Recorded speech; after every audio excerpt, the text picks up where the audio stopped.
Hello and welcome to this delightful, clean, historical Western romance by Shelfie audiobook. We're thrilled to have you join us. Before we dive in, please take a moment to hit the subscribe button, give this audiobook a thumbs up, and share it with your friends. Your support in these small ways helps us bring you more heartwarming romance stories at no cost. Now settle in, get comfortable, and let yourself be swept away into a world of adventure, love, and unforgettable characters. Enjoy! This audiobook is copyrighted by Shelfie Bennett. Chapter 1. The Widow of Silver Creek.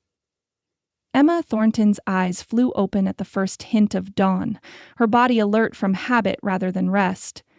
For a heartbeat, her hand reached across the quilted expanse of her bed, seeking the solid warmth of a husband 2 years buried.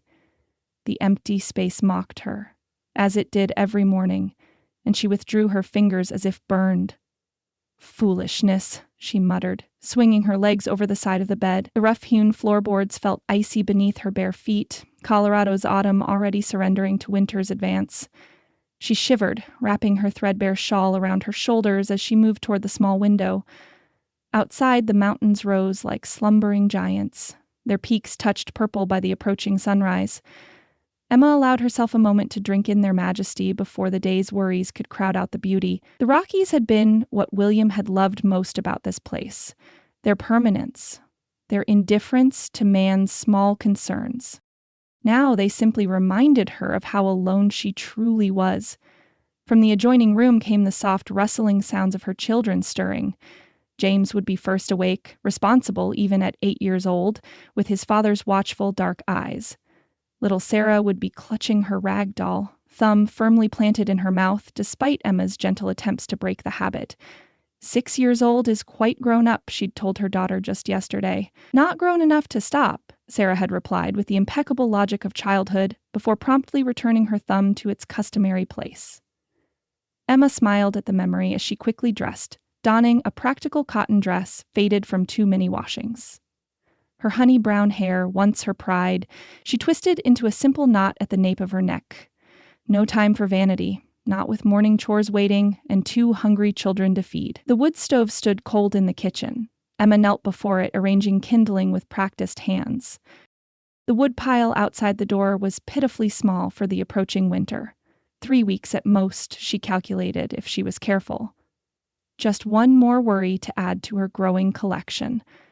As flames caught and grew, Emma pumped water into the wash basin, the iron handle protesting with each downward stroke. When enough water pooled in the basin, she paused, studying her reflection in the rippling surface. 26 years old, and already fine lines etched the corners of her eyes. Her mother had called them laugh lines, but Emma knew better.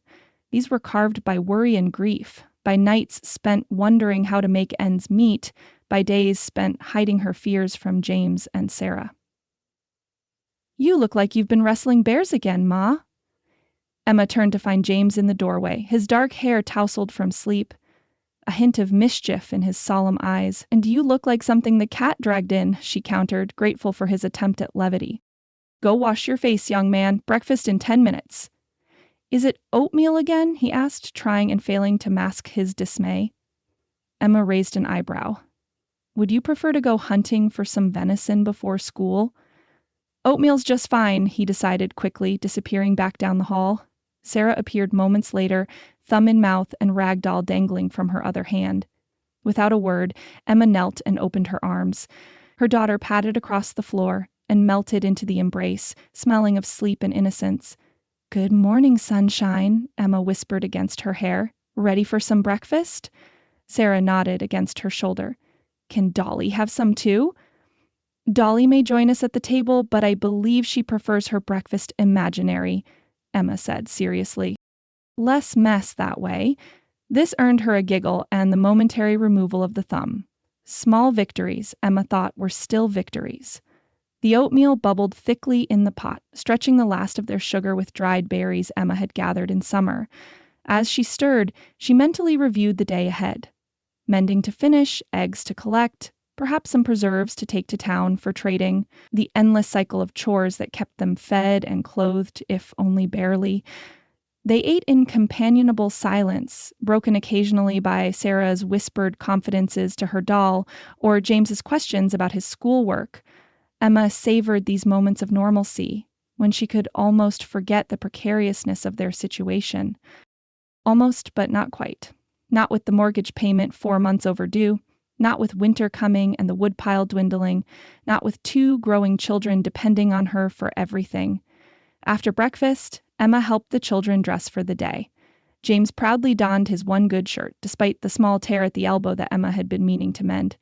Sarah submitted to having her hair braided, clutching Dolly to her chest for moral support.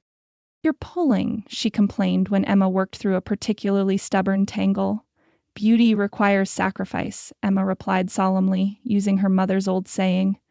Sarah considered this wisdom with a furrowed brow. "Then I'd rather be ugly," James snorted from across the room where he was lacing his boots.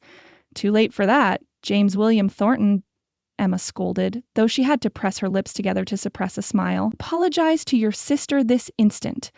"Sorry, Sarah," he mumbled, not sounding particularly contrite. "You're not ugly, you just look like Ma, is all." "That'll do," Emma said dryly, tying off Sarah's braid with a scrap of ribbon. "Now, off with you both. Collect the eggs and check the chicken feed while I finish in here." The children clattered out the door, their bickering fading into the crisp morning air. Emma watched them through the window for a moment, Sarah practically running to keep up with her brother's longer strides. Her heart squeezed painfully in her chest. They deserved so much more than this hard-scrabble existence, so much more than a mother perpetually exhausted from worry. William should have been here. William should have seen his son growing into his shoulders and his daughter's sweet heart. William should have been splitting wood and fixing the loose shutter that banged in every strong wind. William should have... But wishes were worse than useless, Emma reminded herself sternly. Wishes wouldn't keep the bank at bay or put food on the table. Only hard work and clear thinking would see them through. She settled at the kitchen table with James's shirt and her mending basket. The tear wasn't large, and with careful stitches she could make it nearly invisible. Her needle flashed in the morning light, quick and sure. One less worry, at least.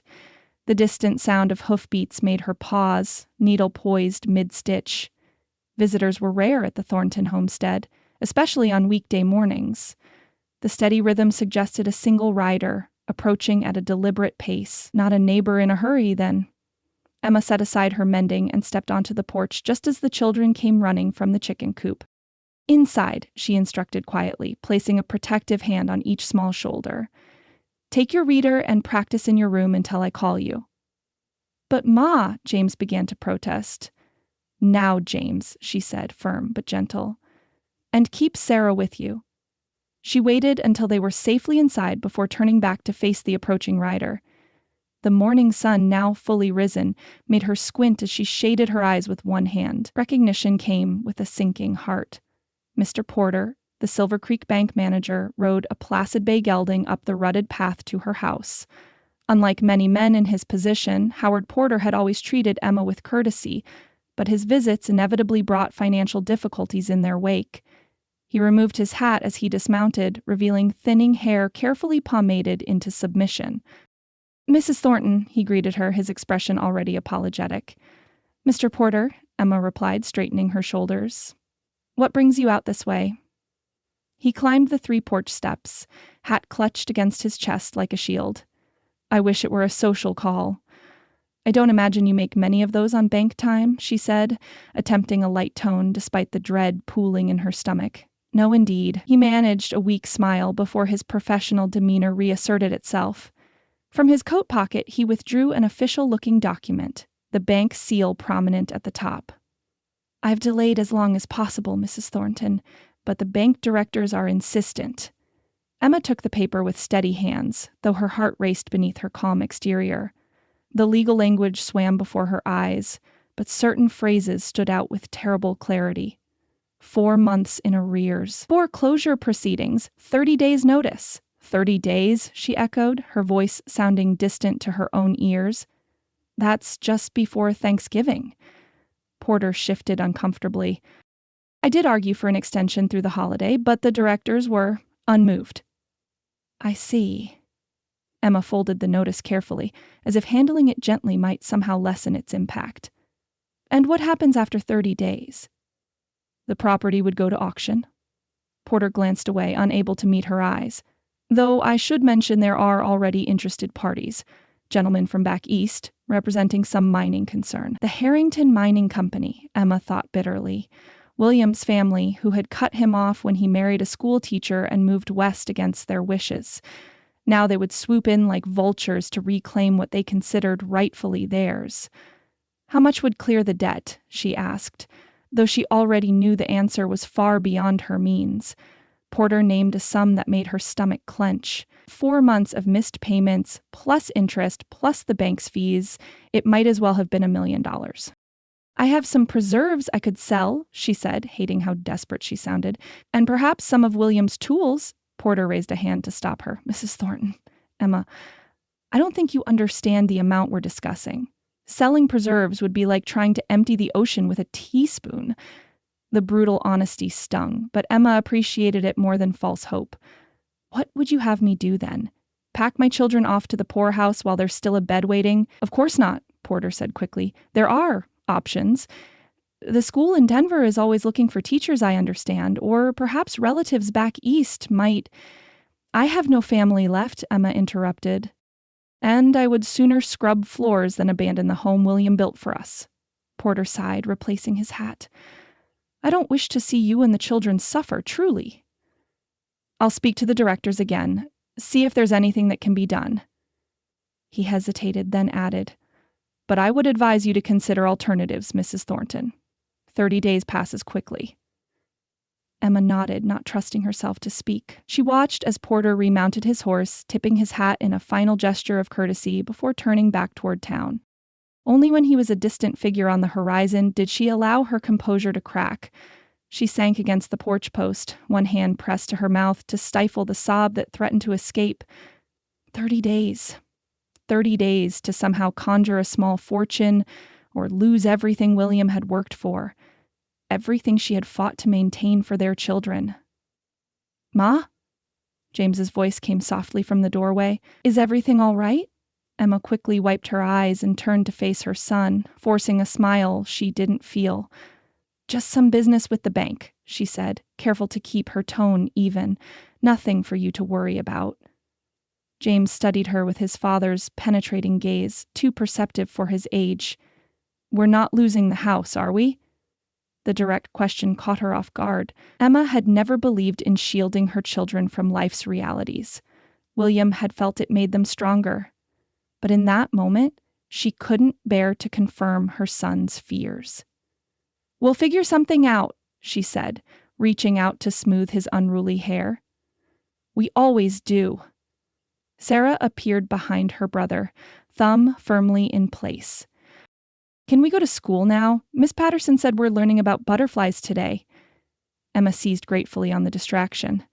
Butterflies, how wonderful. Let me get your lunch pails ready, and then we'll see about getting you both to school on time. As she bustled about the kitchen, wrapping cornbread and apples for their midday meal, Emma's mind raced through possibilities, each more unlikely than the last. She could approach Mrs. Miller about more laundry work, though the storekeeper's wife already gave her what she could. She might offer to cook for some of the bachelor miners, though that carried risks of its own for a widow still considered young. The school in Denver was indeed an option, but would mean leaving their home and land, William's legacy. No, Emma decided as she handed the children their lunch pails and straightened James's collar. She would find another way. She had 30 days and she had her wits.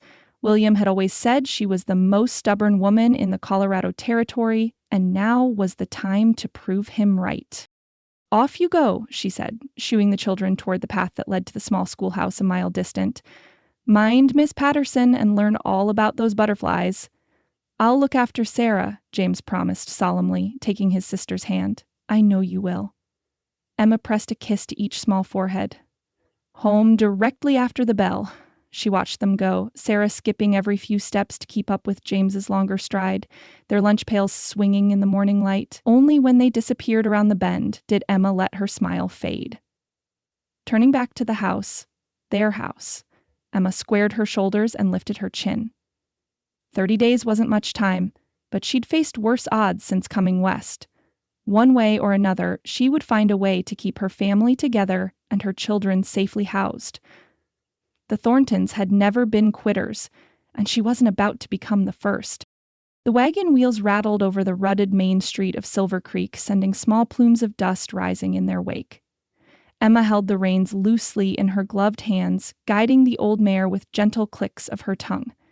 Beside her on the wagon seat, Sarah clutched her rag doll with one hand and Emma's skirt with the other, wide-eyed at the bustle of town. James rode in the back, keeping careful watch over the crates of preserves Emma hoped would fetch enough to buy winter boots for his rapidly growing feet. "Remember your manners in the store," Emma reminded as she pulled the wagon to a halt in front of Miller's General Mercantile. "And James, no reaching for the peppermint sticks unless Mr. Miller offers." "Yes, ma'am," James replied with a put-upon sigh that made Emma hide a smile. At 8, her son considered himself practically a man, especially since William's passing had thrust certain responsibilities upon his young shoulders. As Emma climbed down, she noticed Silver Creek was livelier than usual for a Tuesday afternoon. Outside the Silver Spur Hotel stood a cluster of men whose clothing marked them as distinctly out of place in this frontier town.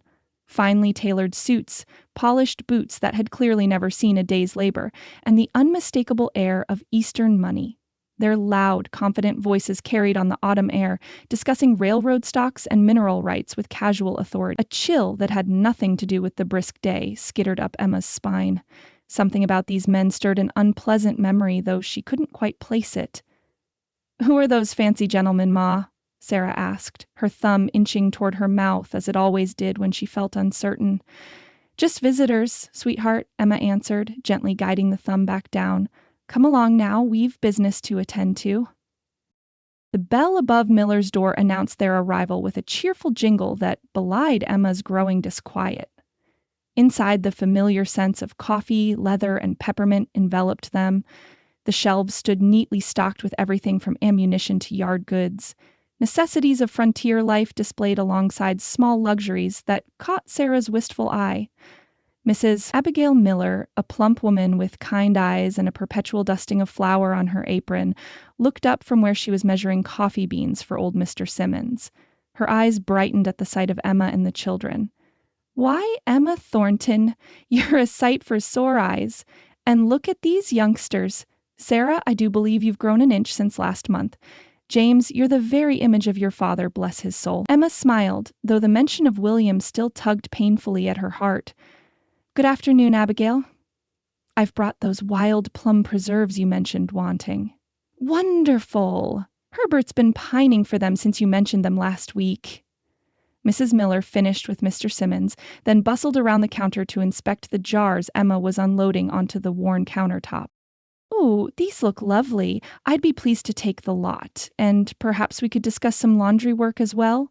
The miners at the boarding house are rough on their shirts, and my hands can't manage the scrubbing like they used to." Hope flickered in Emma's chest. Laundry work was hard, but paid reasonably well.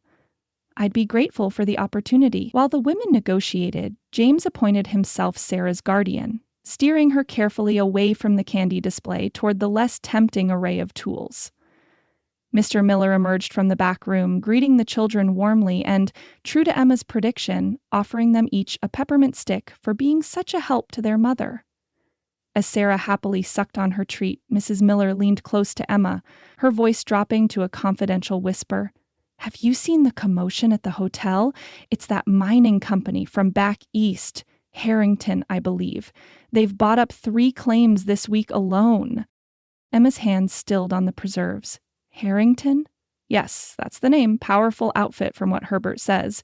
Been inquiring all over town about mineral rights and property claims." Mrs. Miller's eyes suddenly widened in recognition.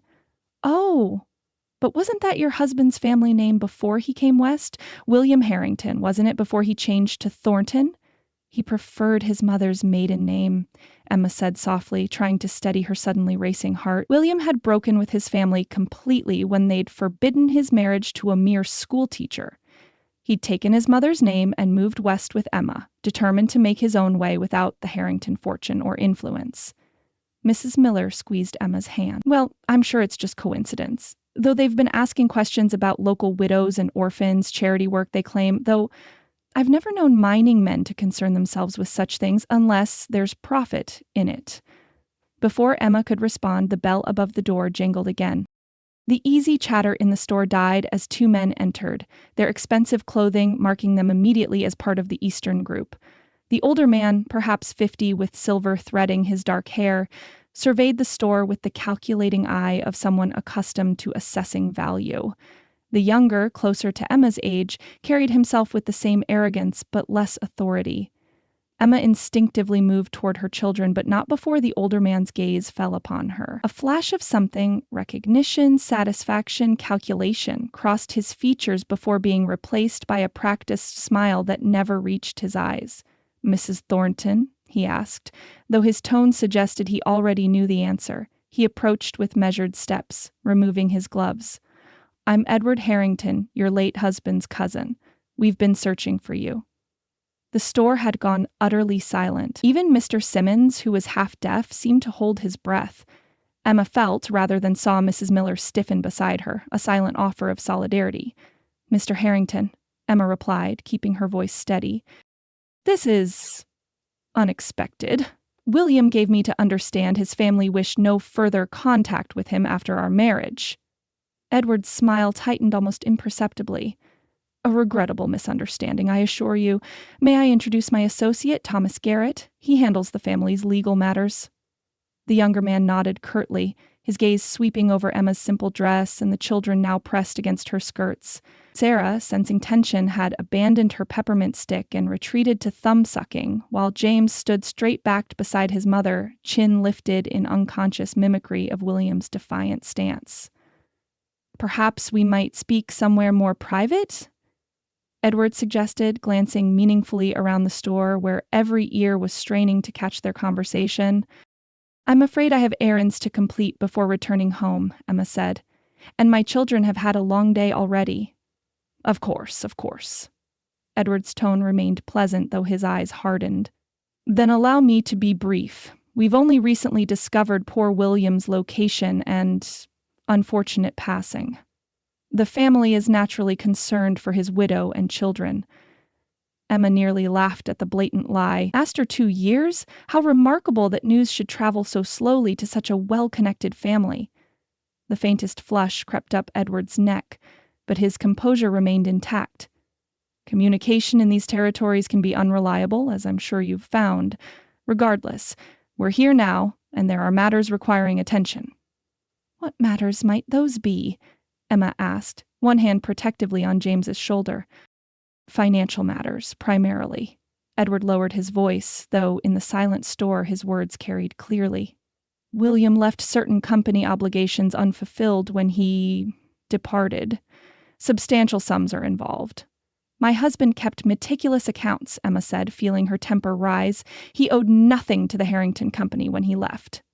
Thomas Garrett spoke for the first time, his voice smooth as oiled leather. "With respect, Mrs. Thornton, your husband accessed company funds before severing ties. We have documentation." "Documentation I would very much like to see," Emma replied, meeting his gaze steadily. "All in good time," Edward interjected. "We understand your situation is precarious. The family is prepared to be generous regarding these obligations, provided you're willing to consider our proposition." "And what proposition is that?" Emma asked, though she already suspected the answer. "A return east," Edward said simply. "For you and the children. William's parents are eager to meet their grandchildren, to provide them with the advantages their father would have wanted for them. Education, society, financial security. All things my husband deliberately left behind," Emma pointed out. Edward's smile turned indulgent, as if humoring a child. William was young and idealistic. He couldn't have foreseen the hardships his choices would bring upon his family. Emma felt James stiffen beneath her hand, his young body vibrating with the same indignation that coursed through her. "My husband," she said clearly, "built a life he was proud of. We may lack certain luxuries, but we have never lacked for dignity or purpose." "Admirable sentiments," Edward conceded. "But sentiments don't feed children or secure their futures. We're prepared to discuss specifics tomorrow after you've had time to consider." Shall we say 10 o'clock at the hotel? It wasn't truly a question. Emma recognized the subtle command beneath the polite veneer, the assumption that she would comply, as a woman alone with few options should.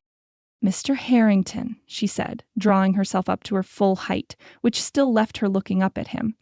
"I appreciate your family's sudden concern, but I must decline your invitation. My children and I are managing quite well without Harrington assistance." A flicker of genuine surprise crossed Edward's face, quickly replaced by calculation. "I urge you to reconsider, Mrs. Thornton. The bank holds your mortgage, I believe. It would be unfortunate if your independence were to result in additional hardships." The threat, thinly veiled as concern, hung in the air between them. Emma felt a chill of fear but refused to let it show. "If you'll excuse us, we must be going. James, Sarah, gather your things, please." To her relief, Mrs. Miller stepped forward. "I'll wrap up your purchases, Emma, and that laundry will be ready first thing tomorrow." Edward Harrington studied Emma for a long moment before replacing his gloves with deliberate movements. "We'll be in town for several days. Should you change your mind, and I suspect you will, our offer remains open." Without waiting for a response, he nodded curtly and turned on his heel, his associate following closely behind. The bell jangled discordantly as they exited. A collective exhale seemed to ripple through the store. Mrs. Miller squeezed Emma's arm. "Well, the nerve of some people, coming in here making veiled threats."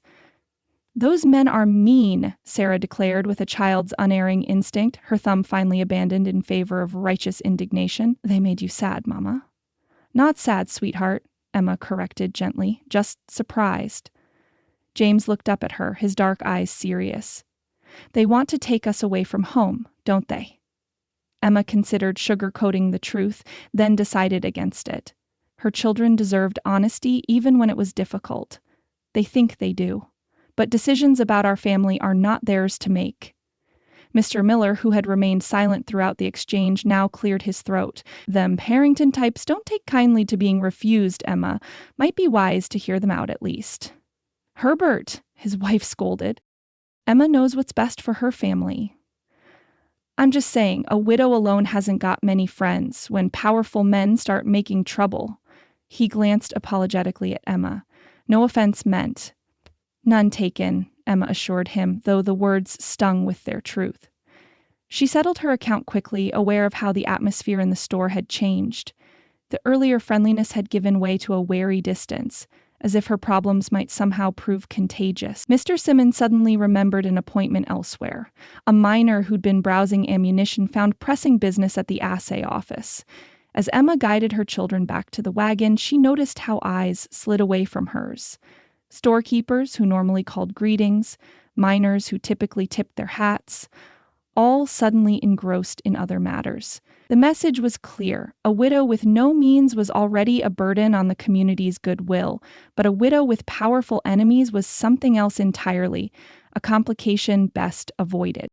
"Why is everyone acting funny?" Sarah whispered as Emma lifted her onto the wagon seat. "Grown-up nonsense," Emma answered, forcing lightness into her tone. "Nothing for you to worry about." James climbed into the back without assistance, his expression troubled beyond his years. "It's because of those men, isn't it? Everyone's scared of them." Emma sighed, unable to deny the obvious. "People worry about their own families first, James. We can't blame them for that." "Pa wouldn't have been scared," James said fiercely. "Pa would have told them to go straight to—" "James William Thornton," Emma interrupted. "That sentence had better end with San Francisco or similar." A reluctant smile tugged at the boy's mouth. "Yes, ma'am." As Emma clucked to the horse and turned the wagon homeward, her mind raced. The Harringtons' sudden appearance couldn't be coincidence, not when the bank was moving to foreclose. Someone, perhaps Mr. Porter himself, had informed them of her vulnerability. The timing was too perfect, the pressure too coordinated.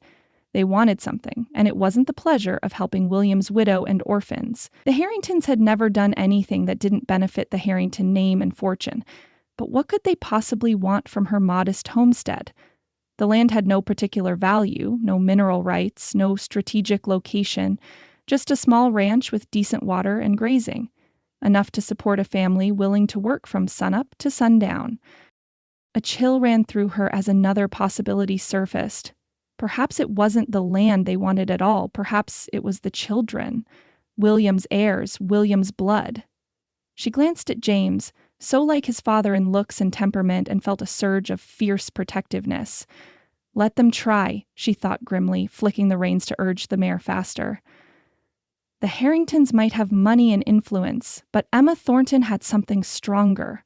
A mother's determination to protect what was hers. As the wagon rattled homeward through the golden autumn afternoon, Emma squared her shoulders against the weight of new worries. First the bank, now the Harringtons. Troubles never came singly, her mother used to say, but neither did solutions sometimes. She just had to find one before time ran out. Chapter 2. The Outlaw's Arrival. Sheriff Tate Taylor had learned long ago that a man heard more with his mouth shut and his ears open, especially in a place like the Silver Nugget Saloon, where liquor-loosened tongues and men fresh off the trail were eager to share what they'd seen. 20 years wearing a badge had taught him the value of patience, and the exact corner table that caught every whisper bouncing off the saloon's scarred walls. He nursed his single whiskey, more prop than pleasure, and watched. Dusk had settled over Silver Creek, turning the saloon's grimy windows into mirrors that reflected the tableau within. Miners still dusty from their day's labor, cowboys with trail grit in the creases of their necks, the occasional businessman loosening his collar as he slummed among the working folk. Daisy, the aging saloon girl with the surprisingly sweet soprano, leaned against the upright piano while Stumpy Matthews picked out a halting rendition of Buffalo Gals. Silver Creek wasn't much, Taylor reflected, but it was his to protect. A single street of businesses, a handful of respectable homes, scattered homesteads in the surrounding countryside, small enough that he knew every resident by name, big enough that new faces passed through regular as the seasons. Like those railroad men who'd arrived on the afternoon stage, now huddled around a table near the bar, 4 of them, trail dust still on their boots, speaking with the animated gestures of men sharing important news.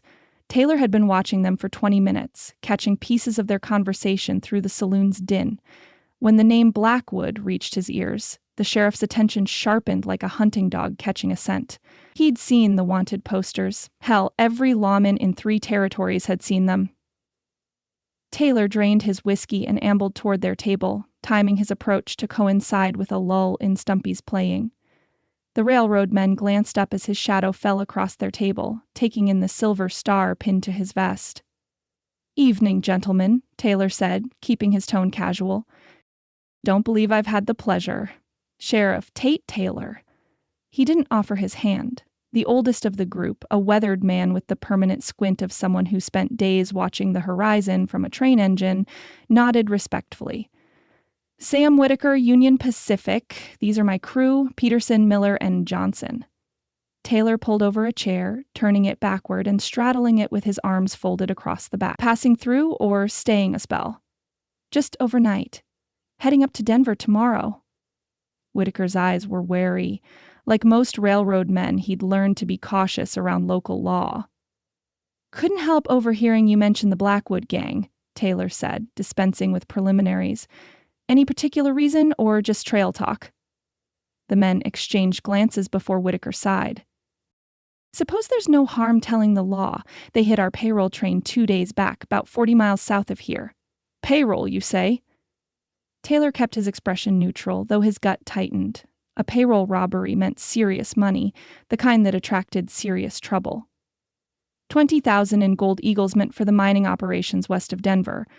The youngest of the crew, Johnson, spoke up, his voice thick with outrage. "Bastards knew exactly when we'd be coming through, too. Had to be inside information." "Anybody hurt?" Whitaker's face darkened. 2 guards.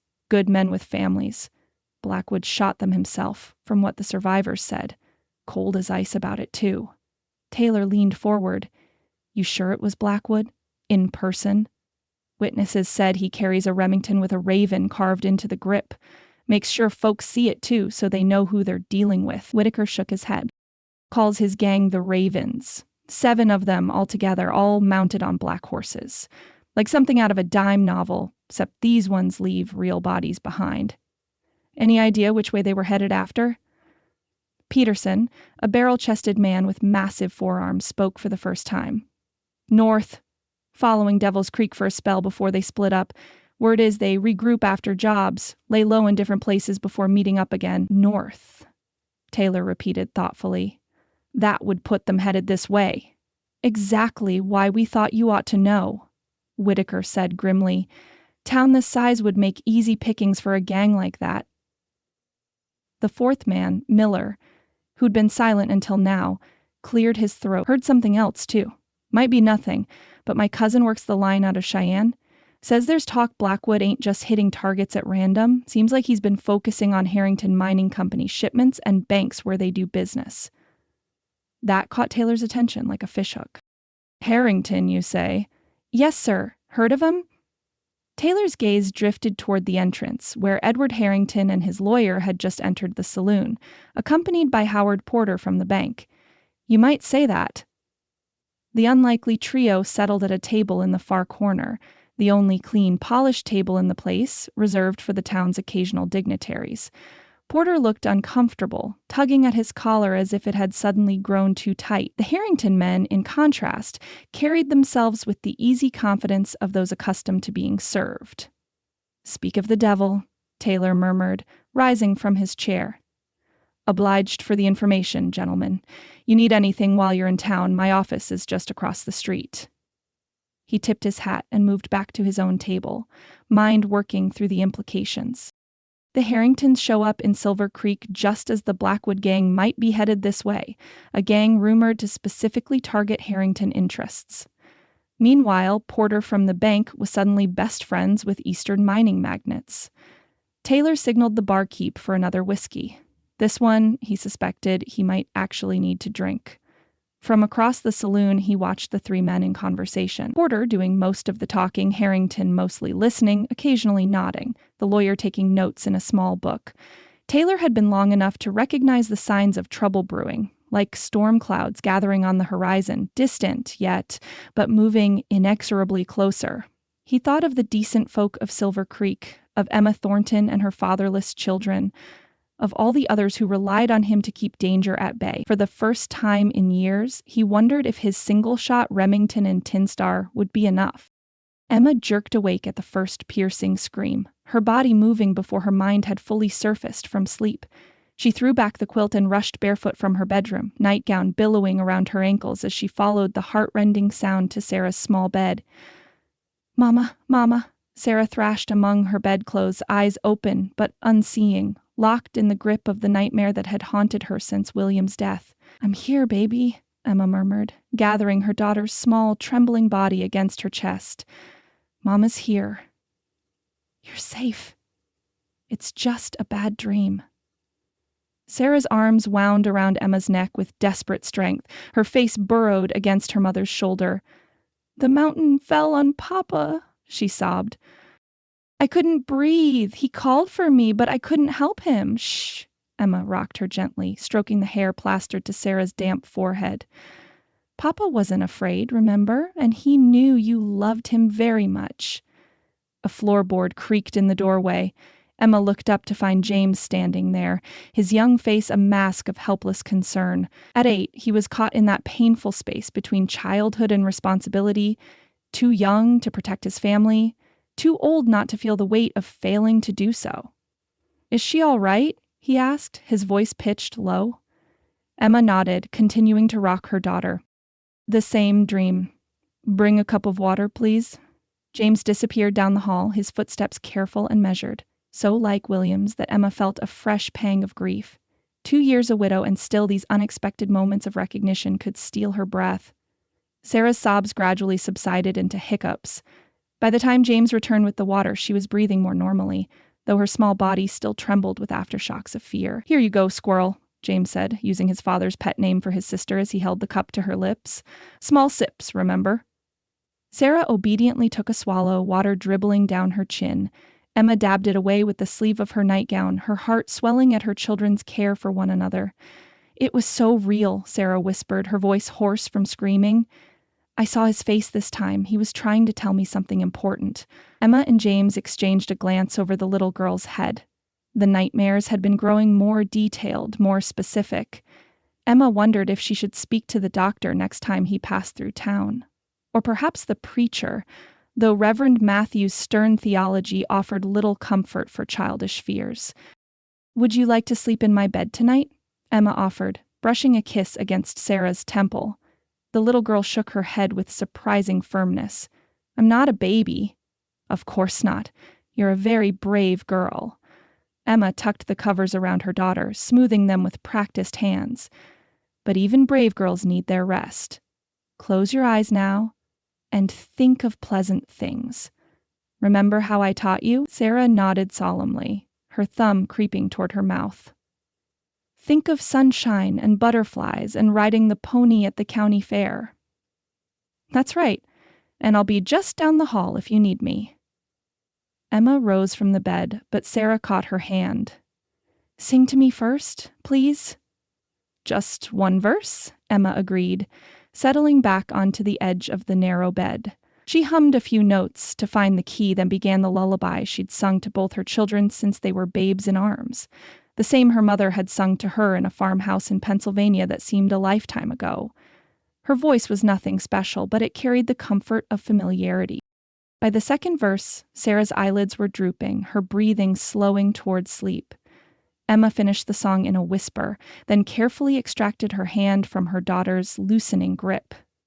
James waited for her in the hallway, his expression far too serious for a child his age. Without a word, Emma guided him toward the kitchen. Some conversations weren't meant for little pitchers with big ears, even ones presumably asleep. The kitchen was cold, the fire having died to embers hours ago. Emma added a small log from the dwindling woodpile, just enough to take the chill from the air without wasting precious fuel.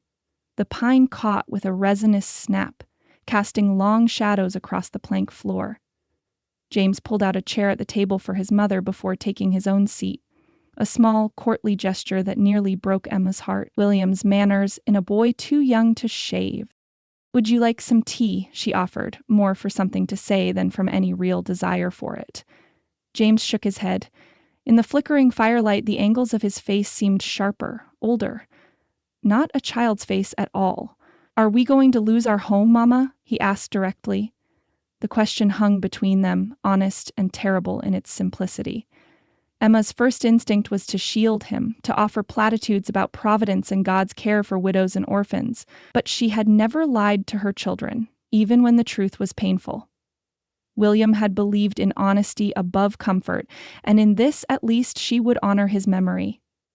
"We might," she admitted, reaching across the table to take his small, calloused hand in hers. So young for calluses, she thought fleetingly. "The bank wants money we don't have." James absorbed this with a gravity that made Emma's throat tighten. "Because of the mortgage? Yes, when your father—" Her voice caught. "When Papa built this place, we had to borrow money for the lumber and supplies. We've been paying it back bit by bit, but since he's been gone—" "We haven't had enough," James finished for her. "No, we haven't." "What about those men in town today? They looked rich." "They said they were Papa's family." Emma shouldn't have been surprised that James had overheard. Little escaped his notice these days. "They are rich," she confirmed, "but their help would come with a price I'm not willing to pay." "What price?" "They want to take us back east, away from our home, away from everything your father built for us." James frowned. "But if we lose the house anyway?" "A house isn't the same as a home, Jamie." Emma squeezed his hand.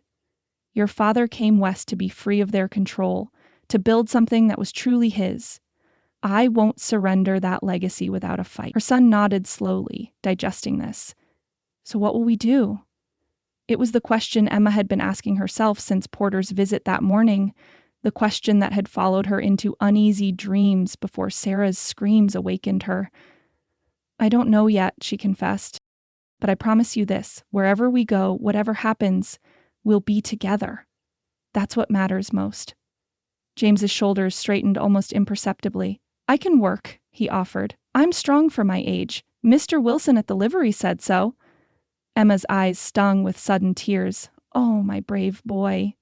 She rose and came around the table to enfold him in her arms. For once, he didn't squirm away, instead leaning into her embrace with the need of the child he still was beneath his assumed manhood. We'll find a way, we always do. After a moment, she released him, ruffling his hair in a deliberate gesture of lightness. Now, back to bed with you. Growing boys need their sleep.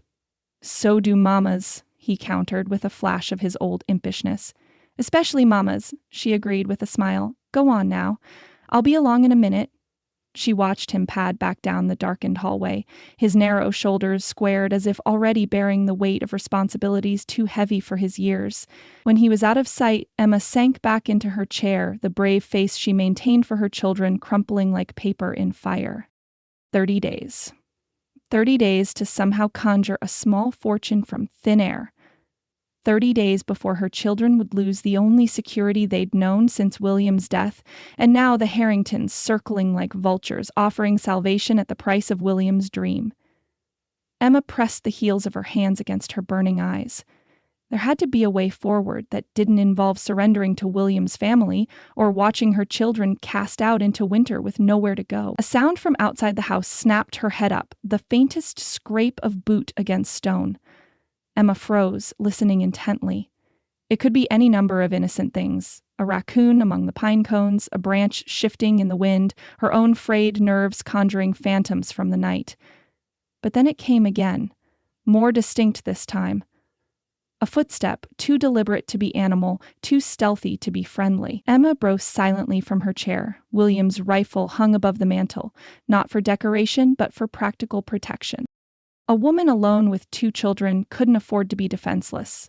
Not on the frontier, where the nearest neighbor was 2 miles distant and the sheriff's office a good hour's ride. She lifted the rifle down with practiced hands, checking that it was loaded. William had insisted she learn to shoot after they moved west, guiding her hands on the weapon until she could consistently hit a target at 30 paces. Not to make you a killer, he'd explained, but to ensure you're never without options. Another sound, closer now. A shadow passing the kitchen window, too deliberate to be the wind. Emma's grip tightened on the rifle. Her heart thundered in her ears, but her hands remained steady. Whatever threat lurked in the darkness, it would find no easy prey in the Thornton household. Emma chambered around with quiet precision and moved toward the door, positioning herself where she could see both the front entrance and the hallway leading to her children's rooms. Some wolves walked on 2 legs, she knew, but no wolf, 4-legged or 2, would harm her children while she drew breath. Outside, a faint jingle of metal suggested spurs or bridle, a horse, then, and rider. Emma raised the rifle to her shoulder, its familiar weight and odd comfort in the uncertain night, and waited. Emma had just drifted into uneasy sleep when the first gunshot cracked the midnight silence. She bolted upright, momentarily disoriented until a second shot, followed by a chorus of shouts, brought her fully awake. Her bare feet hit the cold floor as she lunged for her shawl. The distant sound of shattering glass and men's voices raised in anger drifted through her partially open window. Silver Creek, normally peaceful after sundown, save for the occasional ruckus from the saloon, had erupted into chaos. Emma hastened to her children's rooms, finding James already awake and wide-eyed clutching his woolen blanket. "Stay here," she instructed, keeping her voice steady despite her racing heart. "I'm going to check on Sarah." Her daughter, mercifully, still slept soundly, exhausted from her earlier nightmare. Emma closed Sarah's door quietly before returning to James. "What's happening?" he whispered, his young face pale in the darkness. "Trouble in town," Emma answered, moving toward the front room window that offered a view of Silver Creek's main street. "Stay back from the windows." The normally quiet thoroughfare had transformed into something from a dime novel's illustrated pages. Masked riders, she counted 5, possibly more, thundered down the street on midnight black horses. Muzzle flashes punctuated the darkness as they fired into the air and at the buildings. Glass shattered as storefront windows gave way beneath a hail of bullets. A lantern flared to life outside the sheriff's office. Emma glimpsed Sheriff Taylor and young Deputy Collins taking cover behind an overturned wagon, returning fire with measured shots that spoke of men conserving ammunition. "The bank," she murmured. watching 3 riders dismount before the 2-story brick building that housed Silver Creek's financial heart. Unlike their companions creating havoc along the street, these men moved with disciplined purpose, one covering while 2 forced the door. From the shadowed doorway of the mercantile, Mr. Miller appeared with a shotgun, only to be driven back inside by gunfire that splintered the doorframe beside his head. "Ma!" James had disobeyed her instructions and now pressed against her side, his eyes widened with horrified fascination. "Is it Indians?" "No," Emma replied grimly. "Worse, outlaws." The railroad men's warnings echoed in her memory. The Blackwood gang had arrived, right on schedule. A rider wearing a distinctive red bandana separated from the group, shouting orders as he wheeled his horse between the bank and the assay office. Even at a distance, his authority was unmistakable. The leader, coordinating the robbery with military precision. Emma pushed James back from the window. "Get down and stay down." "But, Ma..." His protest died as a stray bullet smashed through their window, sending glass fragments cascading across the floor.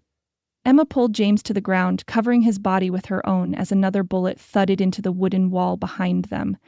"Sarah!" James cried, struggling beneath her. "Stay here," Emma commanded, then crawled on hands and knees toward her daughter's room, glass shards cutting into her palms. She found Sarah awake now, whimpering beneath her quilt, eyes round with terror. Emma gathered her into her arms and hurried back to where James waited, curled against the far wall away from the windows. "Under the table," she directed, pushing both children beneath the heavy oak dining table that had been her grandmother's. "Don't move until I tell you." Ignoring their protests, Emma crept back to the shattered window, staying low. The raid continued below, but something had changed. The disciplined robbery had devolved into a proper gunfight. One of the black-clad figures lay motionless in the street. Sheriff Taylor had been joined by several townsmen, their combined fire forcing the outlaws to abandon their methodical approach in favor of a hastier retreat. The leader in the red bandana wheeled his horse before the assay office, shouting to his men. As he turned, a muzzle flash bloomed from behind the water trough where Deputy Collins had taken position. The outlaw jerked in his saddle, clutching his shoulder, but kept his seat as he spurred his horse toward the edge of town. The remaining riders thundered after him, saddlebags heavy with their stolen bounty. One led a riderless horse, the mount of their fallen comrade, Emma presumed. Sheriff Taylor stood in the middle of the street, still firing after the retreating outlaws until they disappeared into the darkness beyond town. Emma watched as the leader, now lagging behind his men, suddenly slumped sideways in his saddle. Even at a distance, she could see he was struggling to stay mounted. At the edge of town, where the road curved past Henderson's apple orchard, he slid from his horse entirely. The animal continued following the others while the wounded man staggered into the shadows, clutching his shoulder. The shooting finally ceased, replaced by the sounds of men shouting to one another as they assessed the damage. Lanterns bobbed like fireflies as townspeople emerged to assist the wounded and secure their businesses. "Is it over?" Sarah whispered from beneath the table. Emma nodded, gathering her wits. "Yes, sweetheart, the bad men have gone." She helped her children from their hiding place, checking them for injuries, though she knew the flying glass hadn't reached them. "Are you hurt, James? Sarah?" They shook their heads, faces pale but composed. Emma marveled at their resilience, even as she mourned the necessity of it. Children on the frontier grew accustomed to dangers their eastern counterparts couldn't imagine. "Back to bed now," she urged gently. "The sheriff will handle everything, but the window," James protested. "I'll cover it with the quilt from the trunk. Go on now." She kissed their foreheads, tasting the salt of fear sweat on their skin. "Everything will look better in the morning." It was a lie, of course. Morning would reveal the full extent of the damage, would bring new worries to a town already struggling, but it was the kind of lie mothers had told their frightened children since time began. Once they were settled, Emma dragged a heavy trunk beneath the broken window and spread a quilt across the jagged opening to keep out the night air. Her hands shook as reaction set in, but she forced them steady. Fear was a luxury she couldn't afford, not with 2 children depending on her calm. She checked William's rifle, making certain it was loaded and within easy reach, then settled into the rocking chair with a clear view of both the covered window and the hallway to her children's rooms. Sleep would not return this night. Outside, Silver Creek gathered its wounded pride.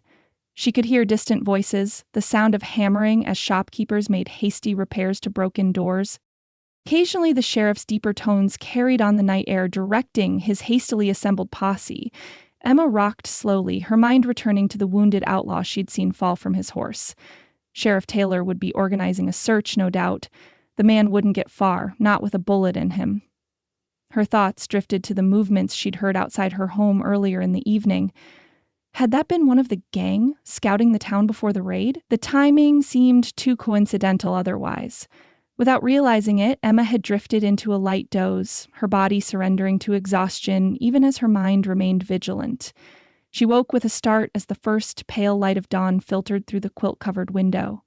The house was silent save for the soft breathing of her sleeping children. She rose, stretching muscles cramped from hours in the rocking chair. The events of the night seemed almost dreamlike now, though the glass-strewn floor and damaged window frame proved their reality. Emma moved quietly through her morning routine, building the fire in the stove, heating water for washing. The children would need breakfast when they woke, and questions answered with a calmness she didn't entirely feel. As the coffee began to boil, Emma gazed out the intact kitchen window toward her small barn. The 2 milk cows and James's pony would need tending, raid or no raid. Life on a homestead didn't pause for outlaws or broken windows. She pulled on her shawl and stepped into the crisp dawn air, her breath forming clouds in the chill. The distant mountains were just emerging from darkness, their peaks catching the first golden light while the valley remained shadowed. Emma crossed the yard quickly, her mind already cataloging the day's tasks. Repair the window, check on Mrs. Miller and the other townsfolk, perhaps organize the women to prepare food for those affected by the raid. She stopped abruptly, her thoughts scattered by the sight of the barn door standing slightly ajar. Emma was certain she'd latched it securely the previous evening, as she did every night. The coyotes that occasionally prowled the edges of her property would make quick work of a newborn calf if given access. A chill that had nothing to do with the morning air crawled up her spine.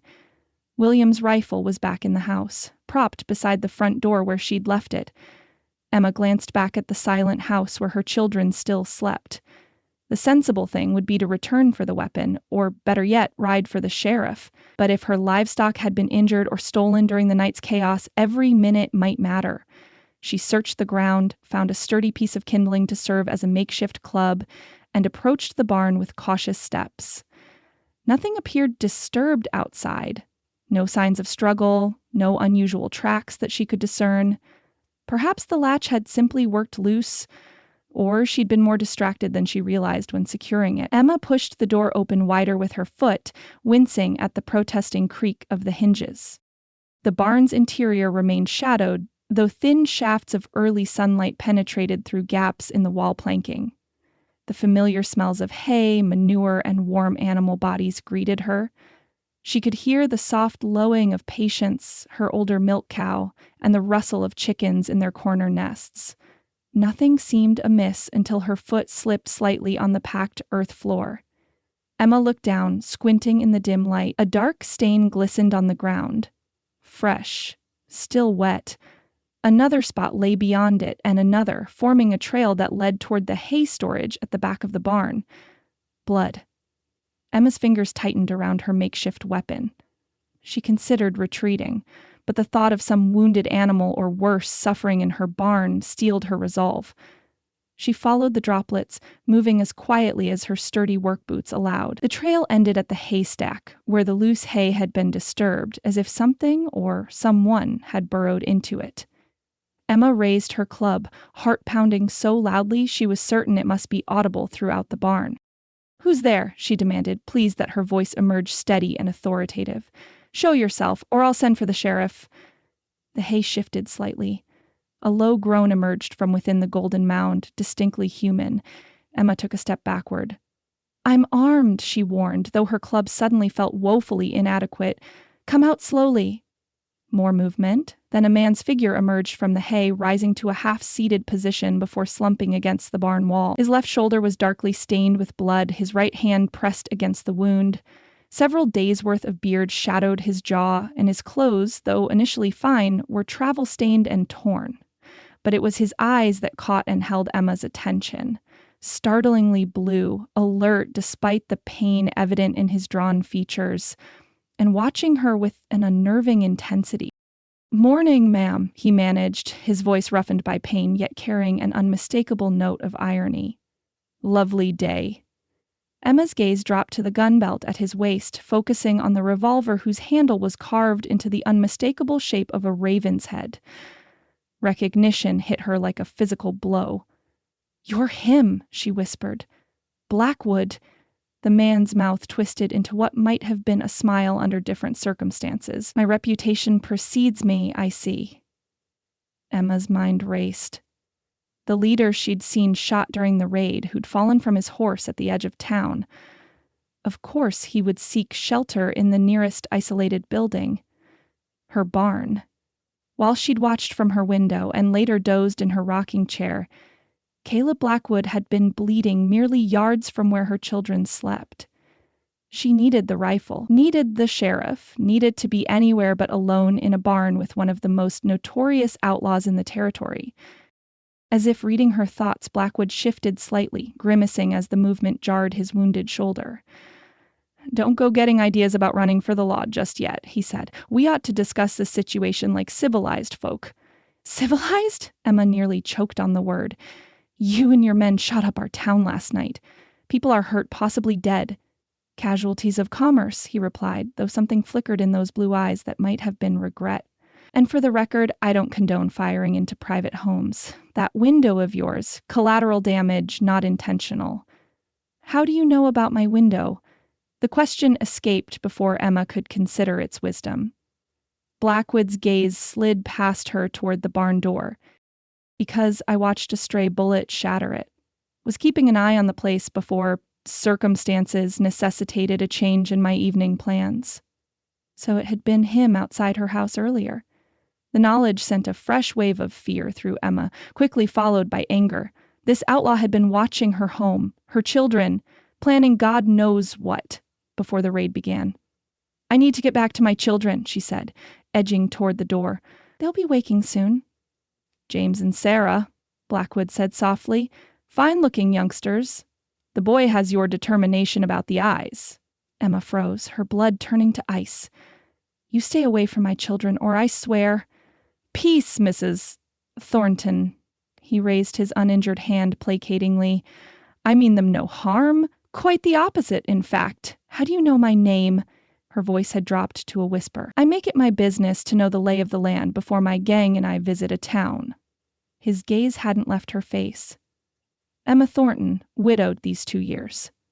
Homestead mortgage to the Silver Creek Bank, currently in arrears. Husband died in a mining accident, allegedly. "There was nothing alleged about it," Emma snapped. "The tunnel collapsed. 3 men died."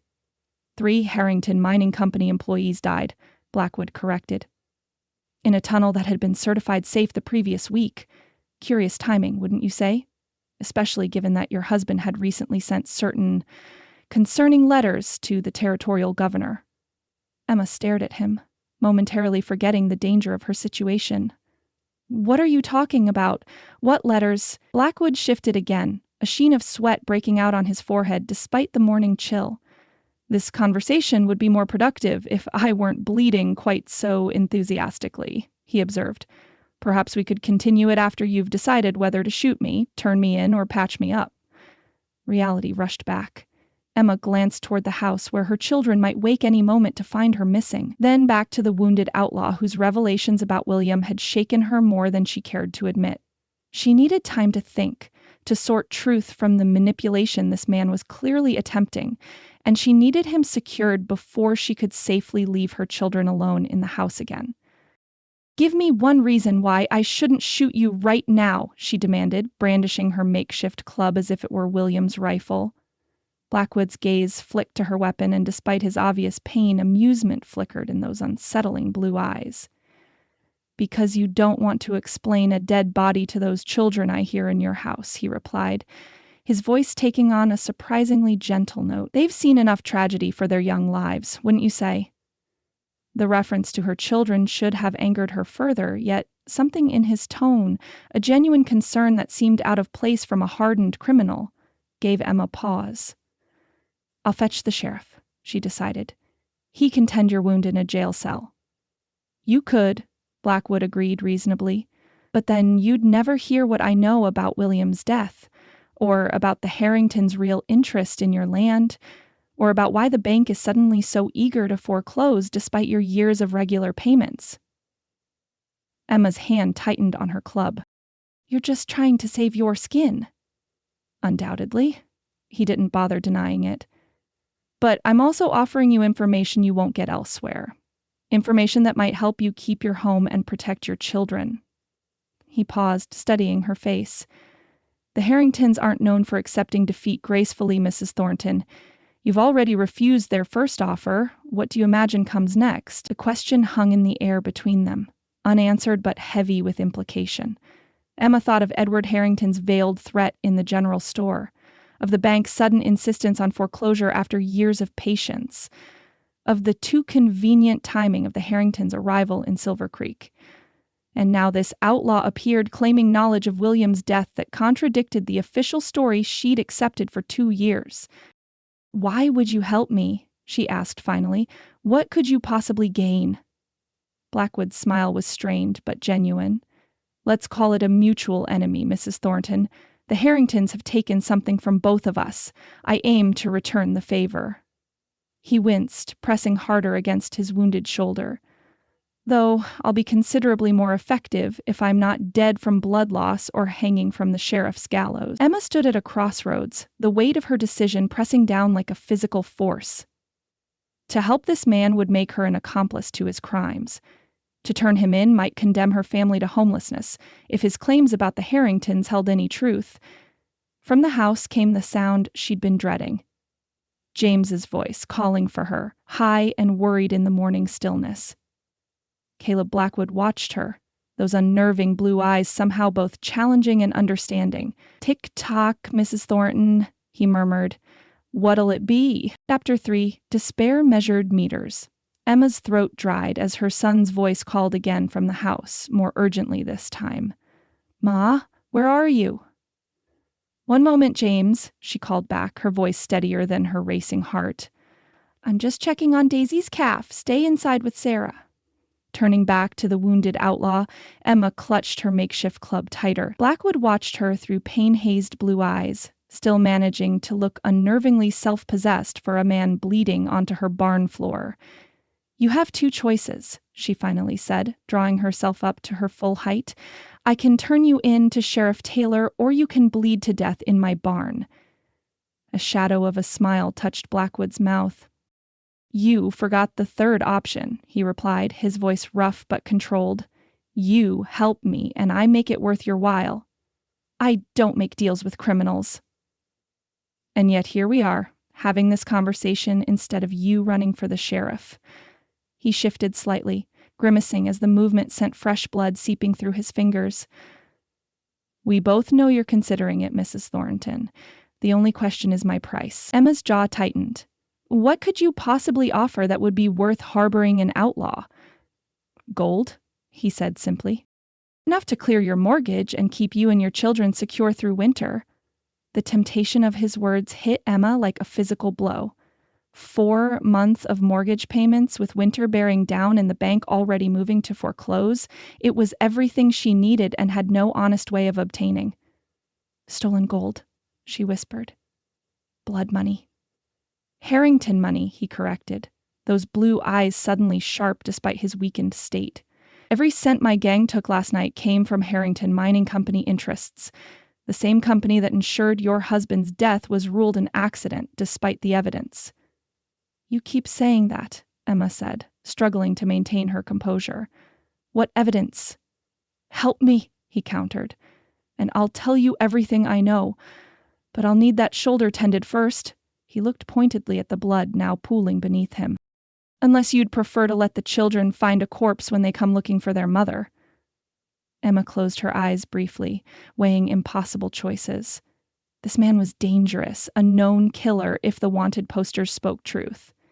Yet he claimed to have information about William's death, information that might explain the Harringtons' sudden interest in her family. And he offered gold. Gold that could save her home, keep her children from being cast out into winter's coming cold. I don't trust you, she said finally. Wise decision, he agreed, surprising her. I wouldn't trust me either. So let's establish some ground rules. My gun first. He nodded toward the revolver at his hip. Take it. I'm in no condition to use it anyway. Warily, Emma approached, club still raised. She quickly plucked the weapon from its holster, noting the raven intricately carved into the grip. Blackwood's infamous signature. The revolver was heavier than William's old rifle, but she handled it with the confidence of a frontier woman familiar with firearms. Now this, Blackwood continued, reaching slowly into his boot to withdraw a wicked-looking knife. He turned it handle first toward her. And you'll feel safer if my good arm is secured while you work on the wounded one. Emma took the knife, surprised by his cooperation. You're being very accommodating for a man at my mercy. I'm being practical, Mrs. Thornton. You need my golden information. I need medical attention and a place to lie low until my men return. His eyes held hers steadily. I give you my word, for whatever you think that's worth, that no harm will come to you or your children from me or my men. The word of an outlaw? The word of a man who, despite his current profession, still believes some promises should be kept. Something in his tone, a trace of the man he might have been before becoming Caleb Blackwood, gave Emma pause. Ma! James called again, closer now. Are you all right? Stay in the house, James, Emma called back firmly. I'll be there directly. She made her decision swiftly, knowing delay would only bring her curious son to the barn. Setting aside the club, she grabbed a length of rope from where it hung on the wall and approached the wounded man. Your good arm, she directed. Around the post.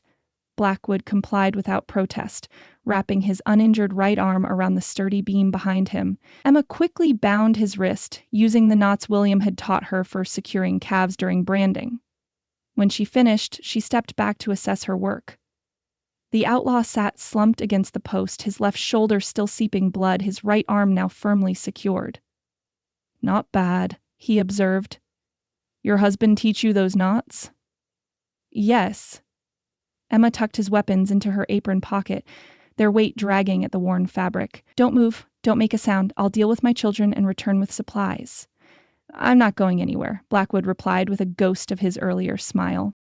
Though I wouldn't object to a sip of whiskey if you've got any, for medicinal purposes.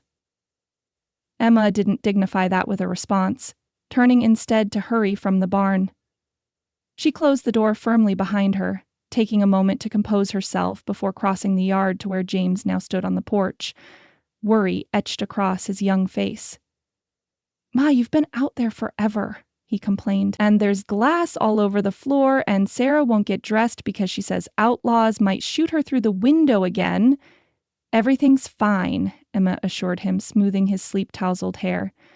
The glass will be cleaned up, and no one is shooting at anyone. The outlaws are long gone. James studied her with William's penetrating gaze. Your hands are shaking. Emma looked down, surprised to find he was right. She clasped them together to still the tremor. Just the morning chill. Now let's get some breakfast started while I think about how to fix that window. Inside, she found Sarah huddled in her nightgown, thumb firmly in mouth, refusing to set foot in the front room where glass still littered the floor. Are the bad men gone? She whispered when Emma knelt before her. All gone, Emma promised, gathering her daughter into a tight embrace, and Sheriff Taylor is making sure they don't come back. The irony of her reassurance, with the outlaw leader currently bleeding in her barn, wasn't lost on Emma. Guilt settled like a stone in her stomach as she bustled about preparing breakfast, her mind split between the domestic task at hand and the wounded criminal waiting for her return. She heated water for cornmeal mush, adding the last of their molasses to sweeten it. As she worked, Emma fabricated a story about the window, explaining to the children that a startled owl had crashed through it during the night's commotion. Why would an owl fly into our window? James asked skeptically, watching her ladle the steaming mush into bowls. Because it was confused by all the gunfire in town, Emma improvised, setting his portion before him. Eat up now. You'll need your strength to help me board up that window properly. I could help you fix it, Sarah offered, finally venturing into the front room now that most of the glass had been swept away. I could hold the nails. That would be a wonderful help, sweetheart. Emma said, managing a smile despite the nervous energy thrumming through her. She needed to get back to the barn to tend Blackwood's wound before infection set in, not out of concern for the outlaw, she told herself firmly, but because a dead man in her barn would be considerably harder to explain than a living hidden one. She had just started the children on their breakfast when a sharp knock at the door made her jump, the ladle clattering from her suddenly nerveless fingers. James looked up, alarmed by her reaction. "Ma, it just startled me," Emma said, forcing a laugh that sounded hollow even to her own ears. "Finish your breakfast." Heart hammering against her ribs, she moved to the door, frantically trying to compose her features into something resembling normal. When she opened it to find Sheriff Taylor standing on her porch, hat in hand, Emma nearly sagged against the door frame. "Sheriff," she managed, conscious of the children's curious gazes at her back. "Good morning." Tate Taylor looked as if he hadn't slept, dark circles shadowing his eyes, his normally tidy mustache in need of trimming. Still, his gaze was sharp as it moved past her to take in the damaged window. "Mrs. Thornton," he greeted her, "just checking on everyone after last night's excitement. Saw your window took some damage." "An owl," she blurted. "It flew in during all the shooting, gave us quite a fright." One of Taylor's bushy eyebrows rose skeptically. "Must have been a fair-sized bird." "Enormous," Emma agreed, too quickly. The children were terrified. "I wasn't scared," James piped up from the table. "Sarah was, though." "Was not," his sister protested. Taylor's weathered face creased into a tired smile. "Glad to see the young'uns are in good spirits. Some folks in town weren't so fortunate. Doc's patching up 3 wounded, and half the businesses on Main Street have damage." "How terrible," Emma said, genuinely distressed despite her current predicament. Did the outlaws kill anyone?" "No, thank the Lord, though not for lack of trying." Taylor's expression darkened. "They got away with the bank's ready cash and the assay office's weekly shipment. About 15,000 altogether by Porter's reckoning." Emma's stomach clenched at the thought of how much of that stolen money Blackwood had offered her. $15,000 was a fortune in Silver Creek, more than most miners saw in a lifetime of back-breaking labor. "We did wing one of the gang, though," Taylor continued. "Their leader, from what witnesses said, took a bullet to the shoulder." His eyes, normally kind when addressing Emma, had taken on the professional assessment of a lawman on the hunt. "We're searching every barn and outbuilding within 10 miles. These boys couldn't have gotten far, not with a wounded man to slow them down." "How dreadful," Emma murmured, struggling to keep her voice steady. Do you think they might return?" "Doubt it. Once they regroup, they'll be headed for the hills, but just to be safe, I'd keep that rifle of yours handy." Taylor's gaze shifted toward the barn visible through the broken window. "You notice anything unusual this morning? Any signs someone might have passed through your property during the night?" The lie rose to Emma's lips with surprising ease. "No, nothing at all. Everything was quiet once the shooting in town stopped." Even as she spoke, she was conscious of Blackwood's blood drying on her palms, hastily washed before answering the door, but surely still detectable to a keen eye. "Mind if I take a look around, just to be thorough?" It wasn't really a question. "Of course," Emma said, panic fluttering in her chest. "Though I'm sure there's nothing to find the children and I would have noticed." Taylor nodded, settling his hat back on his head. "Won't take but a minute. You folks enjoy your breakfast." Emma stood frozen in the doorway as Taylor descended the porch steps and began a deliberate circuit of her small yard. His experienced gaze scanned the ground, no doubt looking for the blood trail she knew led directly to her barn. But the morning's first heavy frost had melted into mud, obscuring whatever tracks Blackwood might have left. And the outlaw had been clever enough to enter through the rear of the barn, away from the house's direct line of sight. Still, Emma held her breath as Taylor approached the barn door, one hand resting casually on his holstered revolver. He paused, studying the latch, then glanced back toward the house. Emma managed a stiff wave, hoping her face didn't betray the terror coursing through her. To her immense relief, Taylor didn't enter the barn. Instead, he circled it once, checking the perimeter before returning to his horse tethered at her fence. "All clear, Mrs. Thornton," he called. "But you send word to town if you see or hear anything suspicious you hear?" These men are dangerous. Shot 2 guards on that train robbery before hitting our town." "I will, Sheriff," Emma promised, the weight of her deception pressing down like a physical force. "Thank you for checking on us." Taylor tipped his hat, then swung into his saddle with the ease of a man who lived on horseback. "Tell James I might need his tracking skills if that pony of his is up to it. Boy's got a good eye." "I'll tell him," Emma said, managing a smile that felt like it might crack her face. "Good luck with your search." She stood on the porch long after Taylor had disappeared down the road, her heart gradually slowing from its frantic pace. Only when James tugged at her skirt did she realize how long she'd been standing there. "Is something wrong, Ma?" he asked, his young face creased with concern far too mature for his years. Emma knelt, drawing him close. "No, sweetheart, everything's fine. The sheriff just wanted to make sure we were safe. Did they catch the bad men yet?" "Not yet." Emma brushed the hair from his forehead, marveling at the trust in his eyes. "But they will. Sheriff Taylor is very good at his job. Just not quite good enough, thankfully, to discover the wounded outlaw leader currently bound to a post in her barn." "Can I go help the sheriff track the outlaws?" James asked eagerly. "He said I have a good eye." "Absolutely not," Emma replied, perhaps more sharply than intended. She softened her tone at his crestfallen expression. "I need you here, helping me with the window.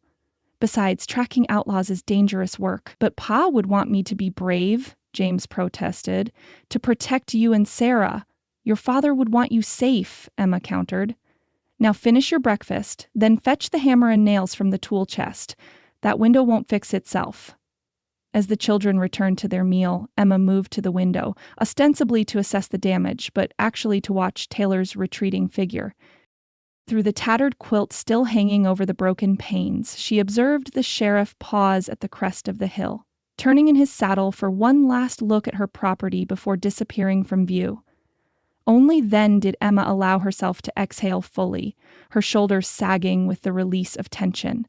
She had committed herself now, harboring a known criminal, lying to the sheriff, putting her children at risk for the promise of gold and answers. God help her, she wasn't sure which of those she needed more desperately.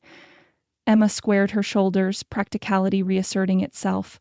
She had a wounded man to tend, children to care for, and a broken window to repair, not to mention a web of lies to maintain.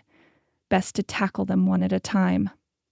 "James, Sarah, I need to check on the livestock again," she announced. "Stay inside and finish eating. I won't be long." "But Ma, the window," James began. "After I'm done in the barn," Emma promised.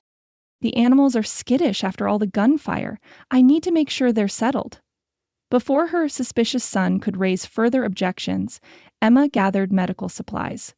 Clean rags, her precious bottle of carbolic acid purchased from a traveling medicine show, needle and thread for stitching, and, after a moment's hesitation, the half-empty bottle of whiskey William had kept for special occasions. Medicinal purposes indeed, she thought grimly as she slipped from the house, supplies bundled in her apron. The weight of Blackwood's weapons still dragged at her pocket, a constant reminder of the dangerous path she'd chosen. In the barn, she found the outlaw exactly as she'd left him, though his complexion had taken on an alarming pallor. His eyes, however, remained alert, tracking her movement as she approached and set down her supply. "Thought you might have had a change of heart," he commented, voice weaker than before. "Summoned the good sheriff, after all." "He came, on his own," Emma replied, kneeling beside him to examine his wound. "Looking for a wounded outlaw, imagine that, and yet here I am, not in shackles. Your reputation for charity must be considerable, Mrs. Thornton." "My reputation isn't your concern," Emma said crisply, using her sewing scissors to cut away the blood-soaked fabric around his shoulder. "And this isn't charity, it's business, as you pointed out." The bullet had passed clean through the fleshy part of his shoulder, missing bone and major vessels. Lucky for both of them. Still, the wound was ugly, the edges already showing signs of inflammation. "This needs cleaning," she said, uncorking the whiskey. "It will hurt." Blackwood's mouth quirked in what might have been amusement. "I'm familiar with the process." "I'm sure you are," Emma muttered, pouring a generous amount of alcohol directly into the wound. To his credit, Blackwood didn't cry out, though his entire body went rigid, a strangled sound escaping through clenched teeth. Sweat beaded on his forehead, but those unnervingly blue eyes remained fixed on her face, studying her with an intensity that made Emma acutely self-conscious. "You've done this before," he observed once he could speak again. "Patching up bullet wounds." "My husband was a miner," Emma replied, threading her needle. "Accidents were common, and yet you handle a gunshot with remarkable composure." Emma didn't respond, focusing instead on the delicate work of stitching the ragged flesh together. Her fingers moved with practiced precision, each suture neat and even. The outlaw remained still beneath her ministrations, only the occasional sharp intake of breath betraying his pain. "Why did you really come to Silver Creek?" she asked finally, needing to break the unsettling silence. "And don't tell me it was just for the bank's money." Blackwood was quiet for so long Emma thought he might not answer. When he spoke, his voice had lost its earlier glibness, taking on a soberness that caught her attention. "The Harringtons are building an empire on blood money, Mrs. Thornton. Your husband discovered part of their operation. Unsafe mining conditions, claim jumping, bribing officials. He was preparing to testify against them when that tunnel so conveniently collapsed." Emma's hands stilled, the needle poised mid-stitch. "How could you possibly know that?" "Because I've been tracking their operations for 2 years," Blackwood replied, "ever since they destroyed my family's ranch in Wyoming to make way for their railroad spur. My father refused to sell. 3 weeks later, our house burned down with my parents inside. The territorial judge ruled it an accident after receiving a substantial donation from Harrington Mining Company." The raw pain in his voice couldn't be feigned. Emma was certain. It resonated too closely with her own grief, her own suspicions about William's conveniently timed accident. "So this is about revenge," she said softly. "Justice," he corrected, "though I won't deny the personal satisfaction." His gaze locked with hers. "Your husband was a good man, Mrs. Thornton. He was gathering evidence when they killed him, evidence the Harringtons would very much like to recover, which is why they've suddenly developed a familial interest in his widow and children." Emma tied off her final stitch and sat back on her heels, mind reeling. "You're suggesting they want to take us east, not out of concern, but to search for whatever evidence William might have hidden?" "I'm not suggesting it, I'm stating it as fact." Blackwood shifted, testing the bounds of his restraint. "The question is, did your husband leave anything with you? Papers, a journal, correspondence with the territorial governor?" Emma shook her head slowly. "Nothing like that, just his personal effects. A pocket watch, some books, letters he wrote me during our courtship." "Check them again," Blackwood urged. "William Thornton was careful and clever. He wouldn't have left his family unprotected." Emma began bandaging his shoulder, her thoughts in turmoil. What Blackwood suggested aligned too neatly with her own unvoiced suspicions about the Harringtons' sudden appearance, about the bank's abrupt change in attitude toward her mortgage. "Why tell me this?" she asked. "Why not just take your stolen gold and disappear?" Blackwood's expression was unreadable. "Perhaps I have my own reasons for wanting to see the Harringtons brought to justice. Perhaps I recognize a kindred spirit in another person they've wronged." A ghost of his earlier smile returned. "Or perhaps I simply need a safe place to heal before rejoining my men." "And the gold?" Emma pressed. "Was that part a lie?" "No, that was entirely truthful." With his bound hand, he gestured toward his discarded coat. "Left inside pocket. Not the full 15,000, I'm afraid, but enough to clear your debt with the bank and keep you comfortable through winter." Warily, Emma retrieved the coat, her breath catching as she withdrew a heavy leather pouch from the pocket. The clink of coins within was unmistakable. She loosened the drawstring, gasping as gold eagles spilled into her palm, more money than she'd seen in one place since coming west. "Why would you give me this?" she whispered, looking up to find Blackwood watching her with an expression she couldn't quite decipher. "I told you, we help each other." His voice had grown weaker, the strain of his wound and their conversation taking its toll. "You provide shelter while I heal. I provide the means to keep your home, and together perhaps we find justice for those the Harringtons have destroyed." Emma slowly returned the coins to their pouch, painfully aware of how the weight of that gold could change her family's circumstances, and the weight of the decision she now faced. "Rest," she said finally, rising to her feet. I'll bring food and fresh water later after I've dealt with the children and the window. You won't regret this, Mrs. Thornton, Blackwood murmured, his eyes already drifting closed as exhaustion claimed him. But as Emma slipped from the barn, the stolen gold heavy in her pocket alongside the outlaw's weapons, she couldn't shake the certainty that she would indeed come to regret this day's decisions, perhaps sooner than Caleb Blackwood imagined. Emma smoothed the wrinkles from her best dress, a serviceable navy wool that had seen better days but still maintained a certain dignity. The same could not be said for her nerves, which jangled like poorly tuned piano strings as she approached the Silver Creek Hotel. She'd left James and Sarah with Mrs. Wilson, the blacksmith's kindly wife, after extracting solemn promises from both children to behave themselves. Though, in truth, Emma was less concerned about their behavior than what they might inadvertently reveal about their unusual houseguest currently hidden in the barn. Not a word about the man in our barn, she'd instructed James privately before leaving, earning a look of wide-eyed alarm. "There's a man in our barn?" he'd whispered. Emma had silently cursed her careless phrasing. "No, of course not. I just meant, if anyone asks questions about our home or the raid, you're to say nothing." She'd cupped his face in her hands. "It's important, Jamie." He'd nodded solemnly, still regarding her with puzzled concern. One more burden of guilt for Emma to carry, teaching her son to keep secrets when she'd always valued honesty above all else. Now, as she hesitated before the hotel's polished doors, Emma wondered if she'd made the right decision in coming. The stolen gold hidden beneath a loose floorboard in her bedroom could clear her debts without any need to entertain the Harringtons' proposition. Yet something, curiosity perhaps, or an instinct she couldn't quite name, had led her to accept Edward Harrington's invitation. Know your enemy, William had always said, especially when they're smiling.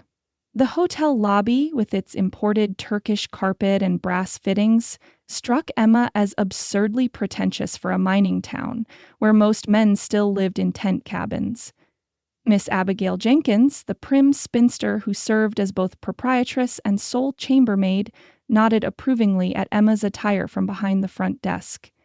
"They're waiting in the private dining room, Mrs. Thornton," she informed Emma. "Mr. Harrington requested the hotel's finest service." She lowered her voice conspiratorially.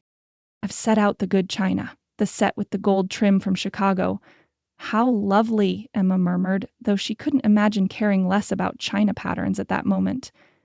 Miss Jenkins escorted her through the main dining room, where several townspeople glanced up from their midday meals with undisguised curiosity. News of the Harringtons' interest in the widow Thornton had clearly made the rounds of Silver Creek's gossip circuit. The private dining room, separated by heavy velvet drapes in a ludicrous shade of crimson, was warm to the point of stuffiness.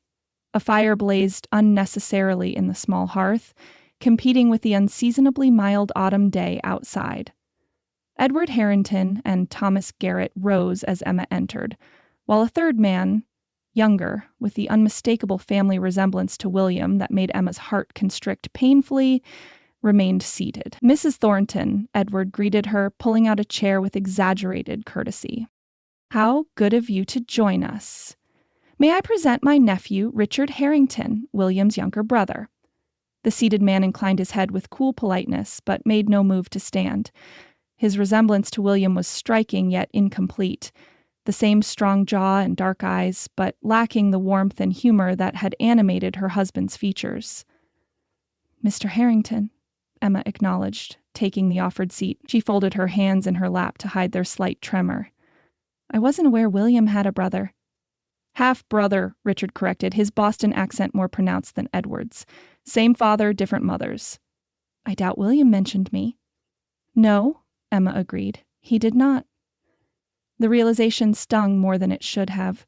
For all their closeness, there had been parts of William's past he'd kept from her. A serving girl appeared with a silver tea service that looked wildly out of place in a frontier hotel. Emma accepted a cup, noting with private amusement that Miss Jenkins had indeed produced her good china, a somewhat mismatched set with gaudy gold patterns that had likely been acquired piecemeal as travelers abandon excess baggage on their way further west. Edward settled across from her, arranging his features in an expression of benevolent concern that didn't reach his calculating eyes. I hope you've had time to consider our previous conversation, Mrs. Thornton. We're prepared to discuss specifics today. Emma took a deliberate sip of her tea, using the moment to collect her thoughts. I'm listening, she said finally, though I should tell you my position hasn't changed. Edward exchanged glances with the lawyer before continuing. Perhaps it will once you understand the full situation. He leaned forward, lowering his voice as if sharing a confidence. This is a delicate matter, concerning as it does the reputation of the Harrington name. But there's no gentle way to say it. William absconded with significant company funds before his departure. Absconded? Emma repeated, anger flaring hot in her chest. My husband was not a thief, Mr. Harrington. Not in the common sense of the word, perhaps, Thomas Garrett interjected smoothly. But as a family member with access to company accounts, he redirected funds for his personal use without proper authorization. We're speaking of approximately $20,000, Edward added, a considerable sum that rightfully belongs to the Harrington Mining Company and its shareholders. Emma's teacup clattered back to its saucer. That's absurd. We lived simply. If William had stolen such a sum, we'd hardly have been struggling to pay a modest mortgage. The funds weren't necessarily in cash, Garrett explained. William converted company holdings, stock certificates, land deeds, mining claims, to his personal use, assets that may now form part of your children's inheritance. Which brings us to our proposition, Edward continued. The family is prepared to forgive this debt, to consider it William's rightful portion of the Harrington estate, provided you and the children return east with us. Return, Emma echoed. I've never been east, Mr. Harrington, nor have my children. Poor phrasing on my part, Edward conceded with a thin smile. Let me be clearer. The family wishes to welcome William's widow and heirs into the fold, to provide them with all the advantages their birthright should afford them. The best schools for James and Sarah, Garrett elaborated, proper society for yourself, financial security for all of you. Richard Harrington finally spoke again, his voice carrying an edge his companions lacked. My father is dying, Mrs. Thornton. His one wish is to meet his grandchildren before he passes. Emma studied the younger Harrington, searching for signs of genuine emotion. That's very moving, Mr. Harrington. But it doesn't explain why you've waited 2 years to make this touching familial overture. We didn't know where you were, Edward replied smoothly. William changed his name, moved frequently. It was only recently that we managed to trace you to Silver Creek. With a dying man's last wish as motivation, Emma observed. How fortunate that this coincides so perfectly with the bank's sudden decision to foreclose on my property. Edward's smile tightened almost imperceptibly. A regrettable coincidence, nothing more, though it does perhaps add urgency to our proposal. What precisely are you proposing, Mr. Harrington, in practical terms? The men exchanged glances again, a silent communication that raised Emma's suspicions further. It was Garrett who finally answered. The family would provide a home in Boston, an allowance sufficient for your needs and trust funds for the children's education. In exchange, you would relinquish any claim to William's Western holdings and allow the family appropriate influence in the children's upbringing. Appropriate influence, Emma repeated, meaning the Harrington name carries certain responsibilities. Edward explained.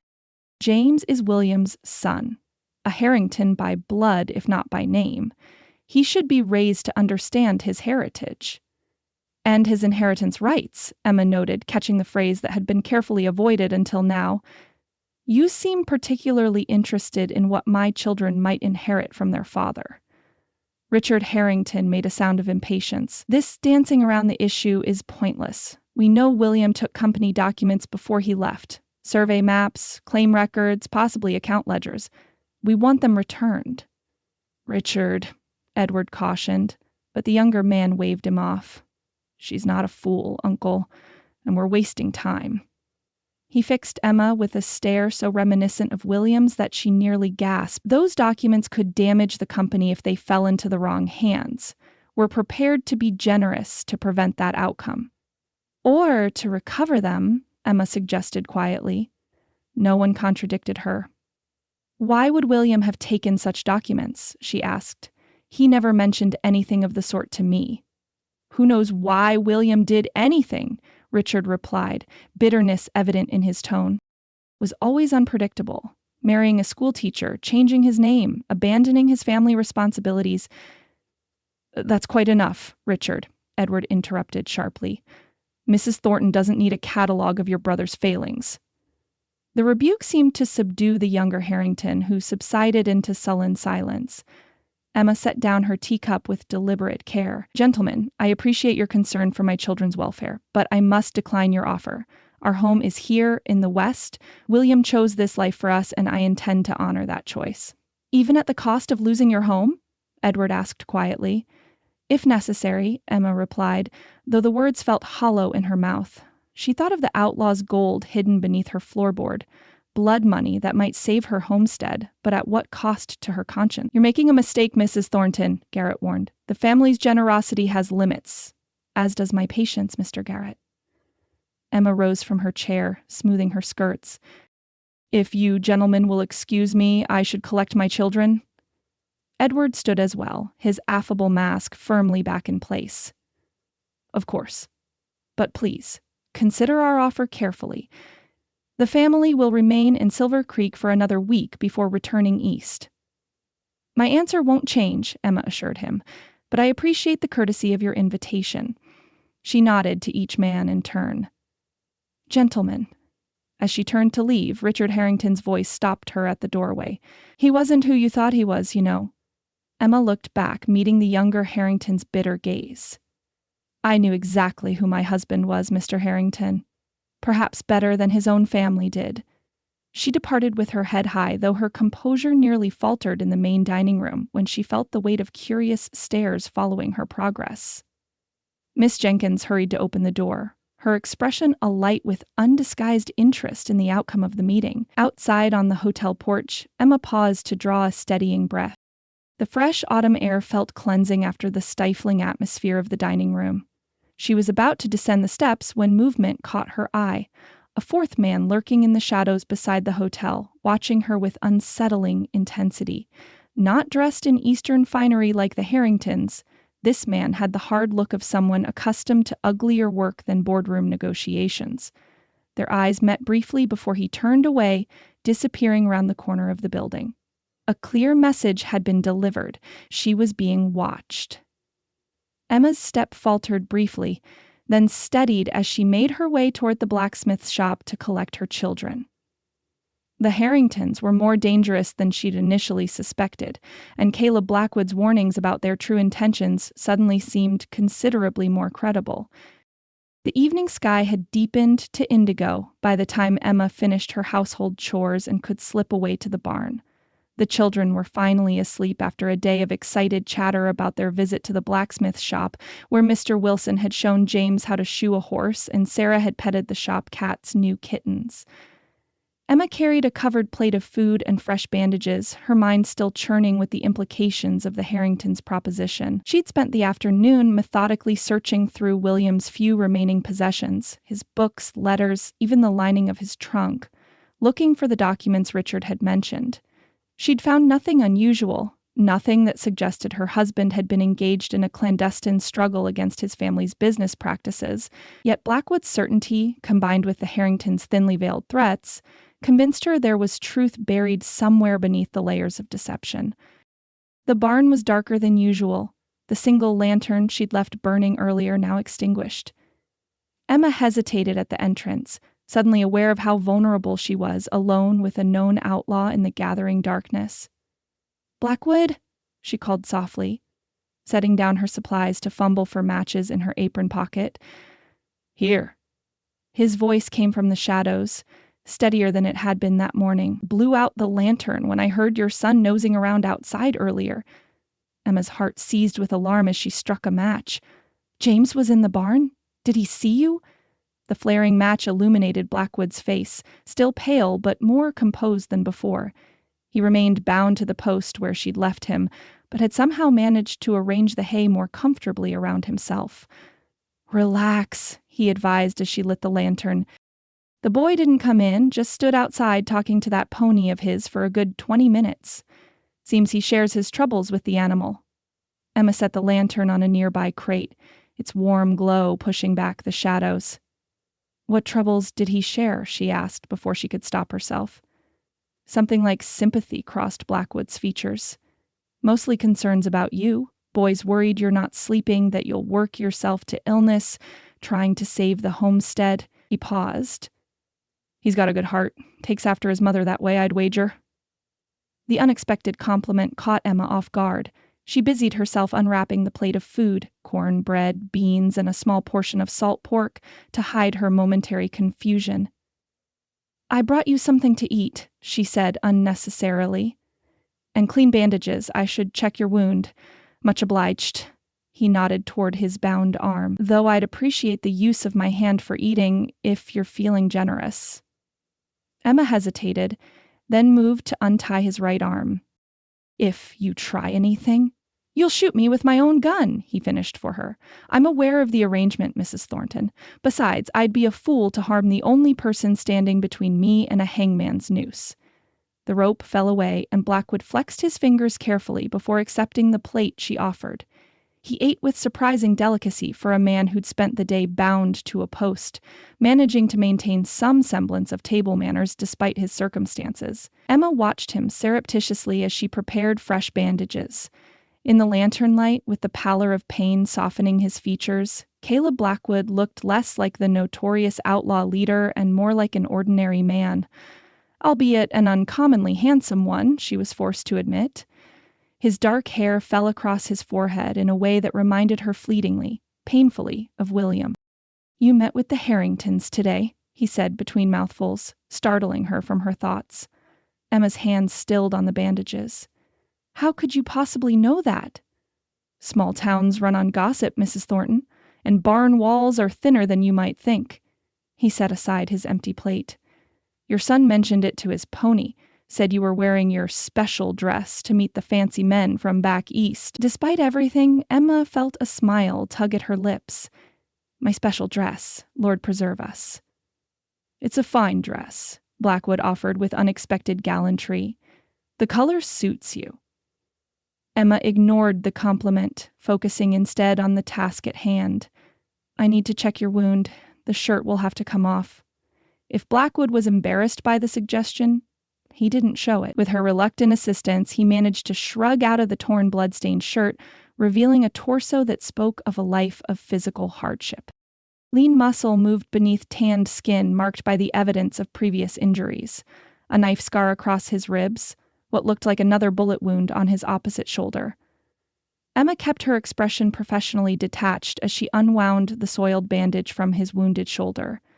The injury looked better than she'd expected. Inflamed but not infected, the stitches holding neatly. "You'll live," she pronounced, cleaning the area carefully before applying a fresh bandage. "Your disappointment is palpable," Blackwood remarked dryly. "On the contrary," Emma countered, "a dead outlaw would be considerably more difficult to explain than a live one." This elicited a genuine laugh from Blackwood, quickly suppressed as the movement jarred his injured shoulder. "Fair point, Mrs. Thornton." She finished securing the bandage, then helped him back into his shirt, trying to ignore the inappropriate awareness of his bare skin beneath her fingertips. 2 years a widow had left her more susceptible to such physical reminders of what she'd lost than she cared to admit. "What did the Harringtons want?" Blackwood asked as she began gathering her supplies. Emma hesitated, surprising herself with the realization that she wanted to share the encounter, to hear his perspective. "They claim William stole company documents before leaving Boston. They offered to forgive this alleged theft if I agree to take the children east, where they can be raised as proper Harrington." "They're lying," Blackwood said flatly. "Men like that don't cross the country for charity." "So you've said." Emma settled on a hay bale across from him, suddenly weary beyond words. But why? What could William have had that would be worth such effort after 2 years? "Proof," Blackwood replied without hesitation. "Evidence of their illegal activities. Your husband was gathering documentation of safety violations in the mines, of claim jumping, of bribery of territorial officials," his blue eyes fixed on her with uncomfortable intensity. "The Harringtons have built their fortune on blood and corruption, Mrs. Thornton. William was going to expose them." "If that's true, Why didn't he tell me? Emma asked, the question that had been haunting her since this morning. We shared everything. Protection, perhaps. Blackwood's expression softened unexpectedly. A man tries to shield those he loves from danger, even when it isn't the wisest course. The insight seemed too perceptive, too personal for a hardened criminal. Emma studied him with new curiosity. You speak as if from experience, Mr. Blackwood. Something flickered in his eyes. A shadow of old pain quickly concealed. My former life provided certain lessons, he said obliquely. But we're discussing your husband, not my misspent youth. Former life, Emma repeated. You weren't born an outlaw then. Few men are, Mrs. Thornton. He shifted slightly, adjusting his position against the post. Most of us stumble into our destinies through a series of choices that seem reasonable at the time. And what was your former life, before you chose to rob banks and trains? The question was impertinent, perhaps even dangerous, but Emma found herself genuinely curious. Blackwood's smile held no humor. Would you believe I studied law at Harvard College? Graduated with honors, in fact. Emma stared at him, searching for signs of mockery and finding none. No, she said finally. I wouldn't believe that. Wise of you. Trust should be earned, not given freely. He nodded toward the house, visible through the barn door she'd left partially open. Your children? They are the image of you, especially the girl. The abrupt change of subject disoriented Emma momentarily. Sarah has William's smile, she said automatically, and James has his eyes. They seem well adjusted, considering. Blackwood's tone was carefully neutral. Many children fare poorly after losing a parent. They've had their struggles, Emma admitted. Sarah's nightmares. James trying to be the man of the house at 8 years old. She stopped, suddenly aware she was sharing confidences with a virtual stranger, and a dangerous one at that. You've done well by them, Blackwood said quietly. It can't have been easy, alone in a place like this. We've managed. Emma rose, uncomfortable with the unexpected understanding in his voice. I should go. The children— Wait, Blackwood's request stopped her at the barn door. There's something we need to discuss. Emma turned back reluctantly. What is it? Your situation. He straightened against the post, wincing slightly as the movement pulled at his wounded shoulder. The Harringtons won't take your refusal lightly. They'll use the bank to pressure you, perhaps employ other means as well. I'm aware of the risk, Emma replied. I saw one of their men watching me outside the hotel today. Blackwood nodded, unsurprised. They'll have someone following you, reporting your movements back to Edward. They're looking for whatever William hid, and they're not above using the children to force your cooperation. A chill ran through Emma at the thought. What are you suggesting? Marry me. The words hung in the air between them, so unexpected that Emma was certain she'd misheard. I beg your pardon? Marry me, Blackwood repeated, his expression entirely serious. Emma laughed, the sound brittle even to her own ears. You can't be serious. Entirely serious. He leaned forward, his blue eyes intent.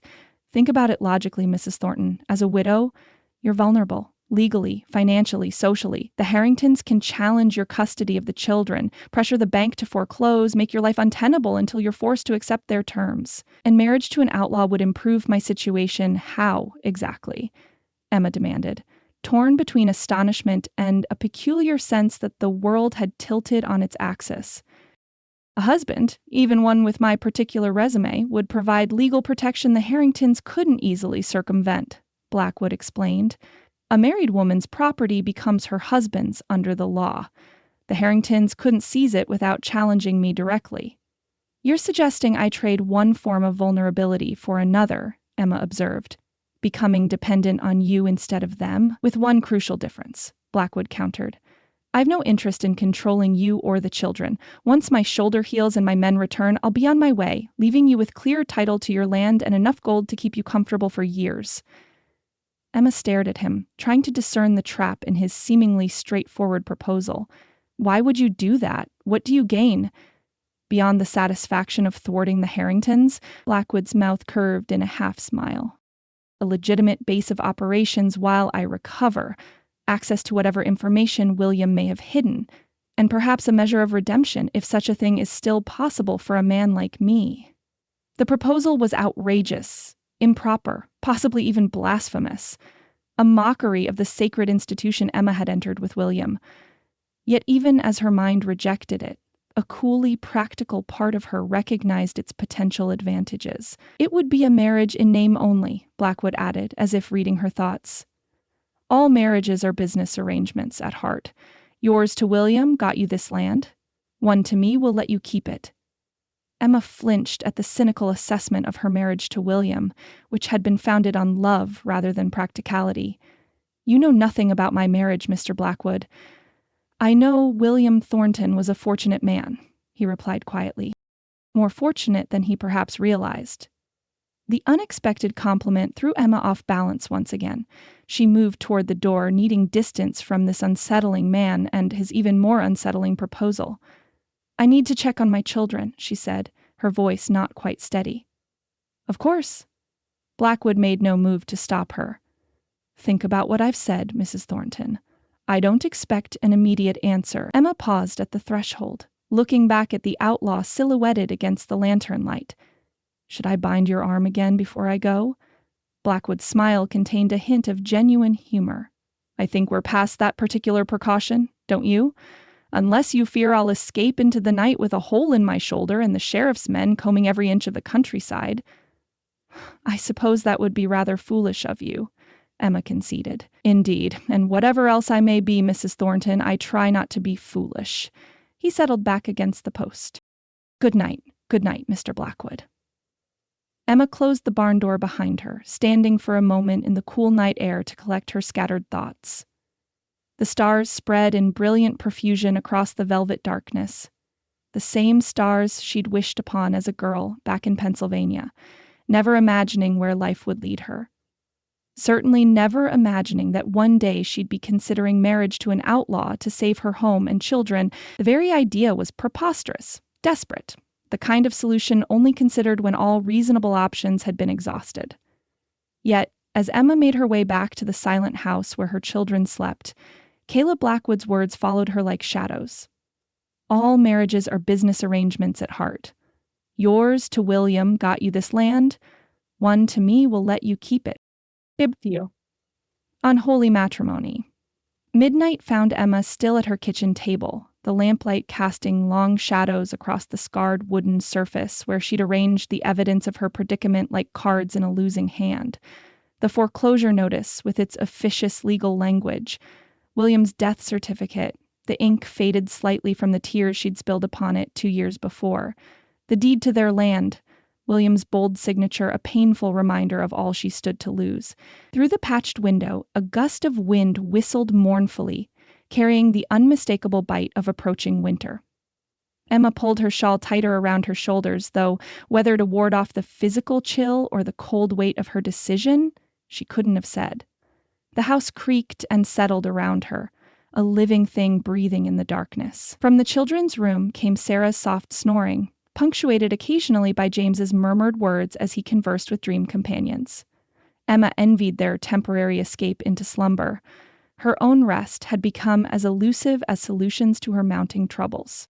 She reached for the cup of tea long gone cold at her elbow, grimacing at the bitter taste, but drinking anyway. The ritual of it, the routine normalcy, provided small comfort in a world that had tilted sideways since the outlaw had taken shelter in her barn. Marriage. To Caleb Blackwood, of all people? The absurdity of it nearly made her laugh aloud. Emma Thornton, who'd once been held up as an example of moral rectitude to her pupils in the little Pennsylvania schoolhouse, contemplating matrimony with a wanted man whose face adorned reward posters throughout 3 territories. William would be scandalized. Or would he? Emma frowned, remembering her husband's occasional unorthodox approach to problems. Conventional wisdom is for conventional times, he had once told her, fashioning a tourniquet from her petticoat when Mr. Jenkins had nearly severed his arm in a sawmill accident. Desperate hours call for desperate measures, and these were desperate hours indeed. Emma methodically reviewed her options as she had a dozen times since leaving Blackwood, in the barn with his preposterous proposal hanging between them. The bank would take her home in 3 weeks without payment in full. Howard Porter had made that abundantly clear for all his expressions of personal regret. The business of banking left little room for sentiment, especially when powerful interests like the Harringtons were involved. The Harringtons themselves offered security and comfort, but at the cost of everything William had valued: independence, self-determination, the freedom of the Western frontier. And if Blackwood spoke true, their interest was far from charitable. They wanted something William had hidden, something worth crossing a continent and employing unsavory men to watch her movements. Emma could seek employment in town: laundry work, cooking for the miners' boarding house, perhaps cleaning at the hotel. But such positions paid meager wages, barely enough to feed 2 growing children, certainly not enough to secure new lodgings when the bank seized their home. The teaching position in Denver remained her most practical option. The school board's letter, received 3 months ago, still waited in her bureau drawer. They would hold the post open until the first snow, the administrator had written. The salary would support her family, and the city provided opportunities for the children's education that Silver Creek could not match. But it would mean abandoning William's dream, leaving the land he'd loved, the home he'd built with his own hands, surrendering to the very forces he'd fled when he'd turned his back on the Harrington fortune and taken his mother's name. And now there was Blackwood's solution: marriage in name only, a legal shield against both the bank and the Harringtons. With his stolen gold, she could clear the debt. With his protection, she could defy William's family's machinations. With his departure, promised once his recovery was complete, she could resume her life, her home secured, her children safe. At what cost to her conscience? At what risk to her family? From the mantle, the clock William had carried across the continent ticked steadily, marking the passage of time that brought her deadline ever closer. Beside it stood the only other possession he'd valued enough to transport from his former life: a tarnished silver pocket watch with the initials W.H. delicately engraved on its case. William Harrington, the man he'd been before becoming William Thornton, loving husband and devoted father. Emma rose and took the watch in her hands, its weight familiar and comforting. She'd worn it faithfully every Sunday since William's death, a ritual of remembrance, though the timepiece no longer kept accurate hours. "What would you have me do?" she whispered to the empty room, her thumb tracing the elaborate script of his initials. "What would you want for your children?" The watch offered no answers, only the phantom echo of its broken mechanism. But as Emma cradled it in her palm, her gaze fell upon the initials once more, W.H. And a sudden electrifying thought struck her. Not William Harrington. William's half-brother had mentioned different mothers. What if... With trembling fingers, Emma prized open the watch case, examining the interior she'd never thought to inspect before. The inner workings had long since failed, the delicate gears immobile. But there, tucked between the cover and the face, barely visible in the lamplight, was a folded sliver of paper. Emma's breath caught in her throat as she carefully extracted it, unfolding the brittle paper to reveal a tiny, precise map drawn in William's distinctive hand. No labels marked the locations, only a series of numbers along the margins and a small X indicating what might be a hiding place. "Clever, William," she murmured, a mixture of pride and frustration welling in her chest. Here was evidence he'd been keeping secrets, but evidence that raised more questions than it answered. What did the map show? Where was this place? What lay hidden at the marked location? The Harringtons wanted documents, Blackwood had said, proof of their illegal activities. Had William concealed such evidence somewhere only he could find it? Emma carefully refolded the paper and tucked it back into the watch. Dawn would soon break, and with it she needed to give Blackwood her answer. The discovery of the map only confirmed her growing suspicion that there was more to William's death than a tragic accident, and more to the Harringtons' sudden interest in his widow and children than familial concern, which meant Blackwood's claims, outlandish as they'd seemed, likely held truth. And his proposed solution, improper though it might be, offered the best chance of protecting William's legacy and their children's future. Emma returned the watch to the mantel and began gathering the papers from the table. Her decision was made, though it settled in her stomach like a stone. She would marry. Caleb Blackwood. An unholy union born of necessity rather than love, a strategic alliance rather than a covenant before God. William, she prayed silently, forgive me for what I must do. The first tentative light of dawn streaked the eastern sky as Emma approached the barn, a steaming cup of coffee in one hand, the weight of her decision heavy on her shoulders. She'd slept little after her midnight discovery, spending the remaining hours preparing herself for the path she'd chosen. Inside, the barn was quiet, save for the soft nickering of James's pony and the rustling of chickens beginning their morning routine. Blackwood Caleb sat propped against the wall where she'd left him, though he'd managed to gather fresh hay for a more comfortable rest. His eyes, alert despite the early hour, tracked her movement as she approached. "You're up early, Mrs. Thornton," he observed, his voice roughened by sleep but stronger than the day before. "Couldn't wait to give me the bad news?" "I brought coffee," she replied, ignoring his attempt at levity as she handed him the cup. "You look better." "Your ministrations are performing miracles." He accepted the coffee with his good hand, inhaling appreciatively before taking a cautious sip, "though I suspect your culinary skills exceed your medical ones. This is the first decent coffee I've had in months." Emma settled on a hay bale across from him, her back straight, hands folded primly in her lap as if she were receiving a proper caller, rather than negotiating with an injured outlaw in her barn. "I've considered your proposal," she began without preamble, and a hint of wariness entered his expression, though his tone remained deliberately casual. "If we do this," Emma said, the words feeling strange on her tongue, "we do it on my terms." Something flickered in Blackwood's blue eyes, surprise, perhaps, or satisfaction. He inclined his head slightly. "I'm listening." Emma had rehearsed this moment in her mind throughout the sleepless night, carefully constructing the boundaries that would make this unholy arrangement tolerable. "First, this marriage will be in name only, a business arrangement, as you said, with no traditional expectations." If her blunt reference to marital relations embarrassed him, he showed no sign. "Agreed. Second, I retain full authority over my children. Their upbringing, their education, their welfare, all remain solely my province." "I wouldn't presume otherwise," he replied. "Though I hope you'll permit some friendly interaction. Children tend to find a man living in their home while being treated as a stranger somewhat confusing." Emma hadn't considered that aspect. "Appropriate friendliness," she conceded, "but you will not countermand my instructions or undermine my authority with them." Reasonable enough. "Third, you will use your money, however it was acquired, to clear my debts with the bank immediately. I want no lingering financial obligations hanging over our heads." Blackwood nodded.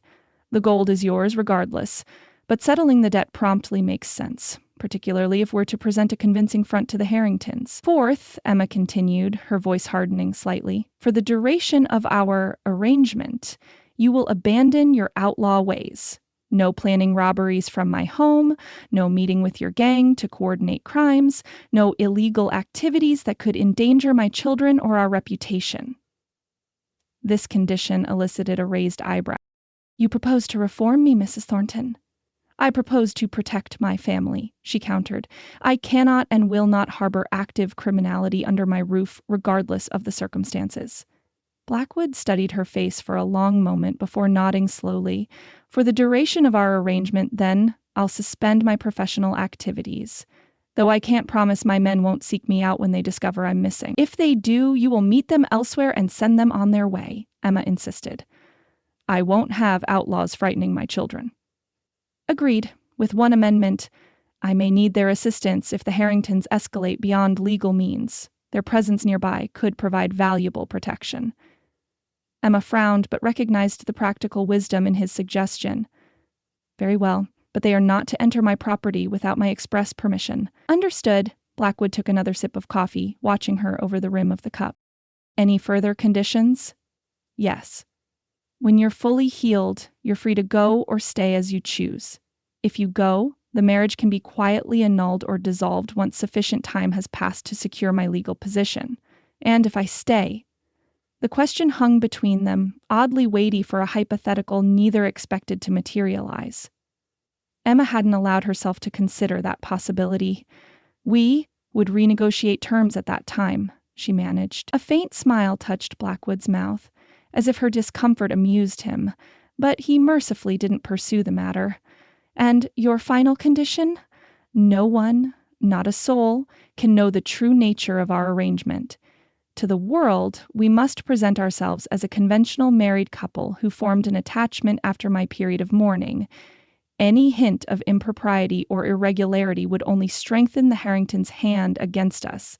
A sensible precaution, he agreed, though it will require some convincing acting on both our parts. I'm capable of maintaining appearances when necessary, Emma said stiffly. I trust you can do the same.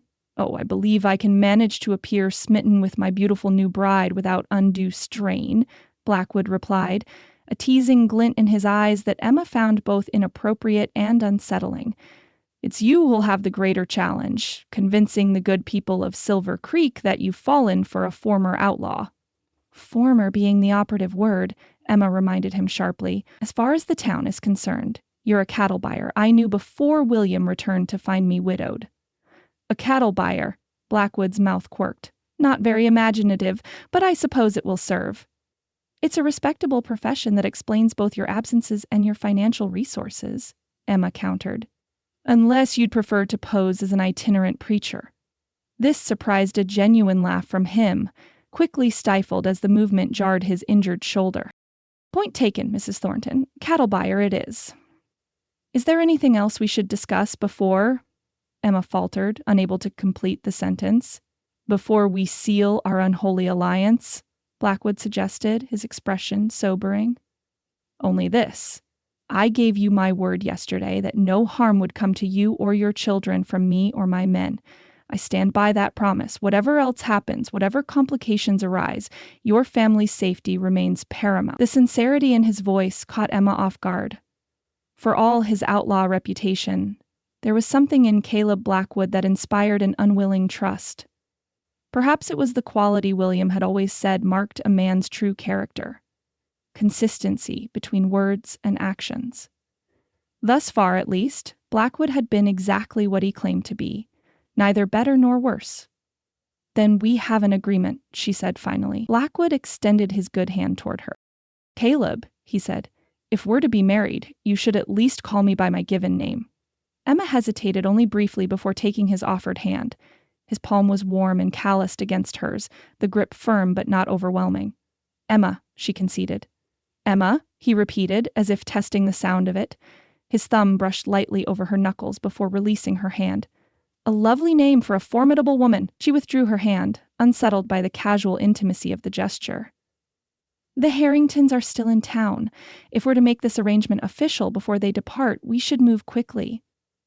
Eager to claim your outlaw husband? Caleb asked, the teasing note returning to his voice.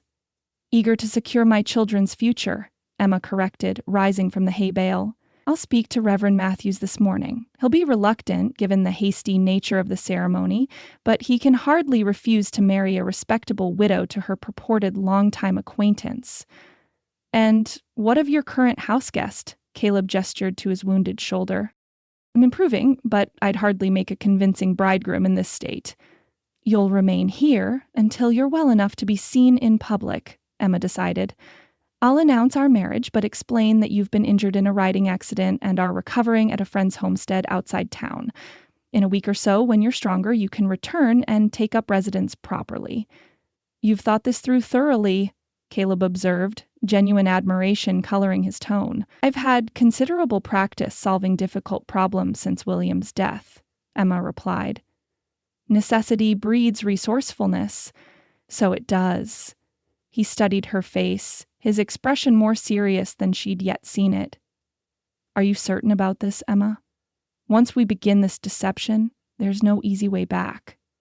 The use of her given name sent an odd little shiver through her, a reminder of the intimacy they would soon feign for the world. I'm certain only that I've exhausted all honorable options, she answered honestly. This is what remains. Caleb nodded, accepting her qualified commitment. Then we have a bargain, Mrs. Thornton. His mouth curved in a smile that didn't quite reach his eyes. Or soon-to-be Mrs. Blackwood, I should say. The name struck Emma like a physical blow. the final, tangible evidence of what she was surrendering.